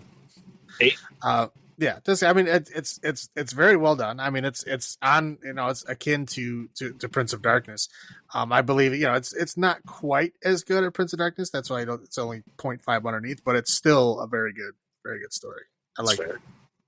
Yeah, I'm giving it a 9 torn book covers out of 10. I liked it more than Prince of Darkness, just a little bit, just because I like Sam Neill a lot, and I do like Donald Pleasance, but he really just didn't feel like he wanted to be there, so I had to rate it higher than Prince of Darkness. To be fair, I don't think he wants to be in any John Carpenter movie. I think he's only doing it for a paycheck. Oh, that's fair. All right, so this is our analysis of J-Cat. I mean, let's face it, they're not a intended franchise, right? Obviously, these are rated among our highest so far to date of movies. Mm-hmm. Do you feel like we should have seen these obviously all together a lot sooner, as we discussed? Well, I mean, yeah. Had I known of this Apocalypse Trilogy things, I only really realized that about recently. I'm sorry, the J-Cat. J-Cat. Yes. I only heard about this J-Cat recently. So yeah. I mean, I had obviously seen 2 of the 3 up until this point, but yeah, had I known it was a trilogy, I would have definitely watched the other one earlier.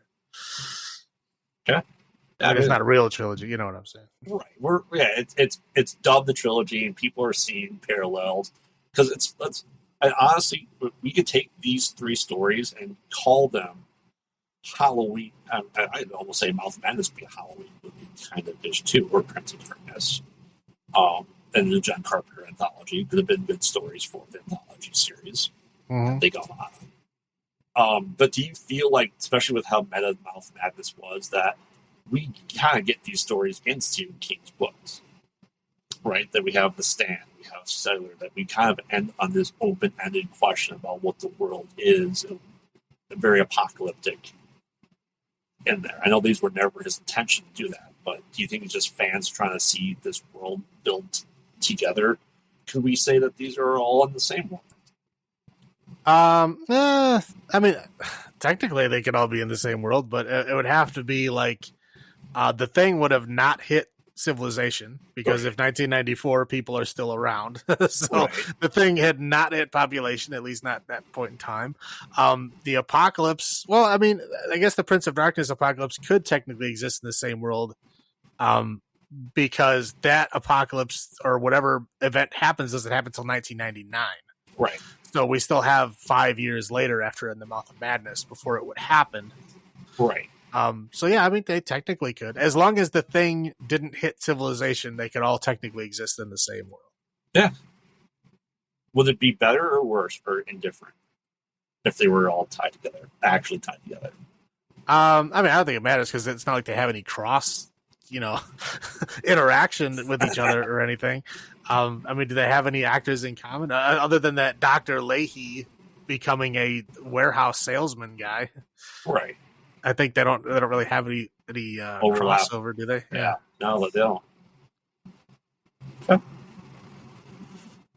All right. So I think that's just about to wrap up this episode. What do you think? Sounds about right. All right. You want to lead us out? Sure. All Stay right. tuned for next week's podcast. We'll be discussing spooky space movies. Spooky. Yeah, that's going to be another similar one to this one where they don't have any, like real ties together. They're just going to be kind of thematically tied together. Yes. So it's going to be spooky space movies. I know a couple of them. One of them is going to be Pandorum. Yep. One of them is going to be Event Horizon. Event Horizon. Yes. One of them is going to be. We do Pitch Black, right? We're doing Pitch Black. Yep. Yeah. What's the other one? Sunshine. Sunshine. There we go. Yeah. We're diving deep into. We're gonna be diving deep into these sci-fi horror blurred lines. So they're all going to be about ships in space. Sometimes they crash, sometimes they don't.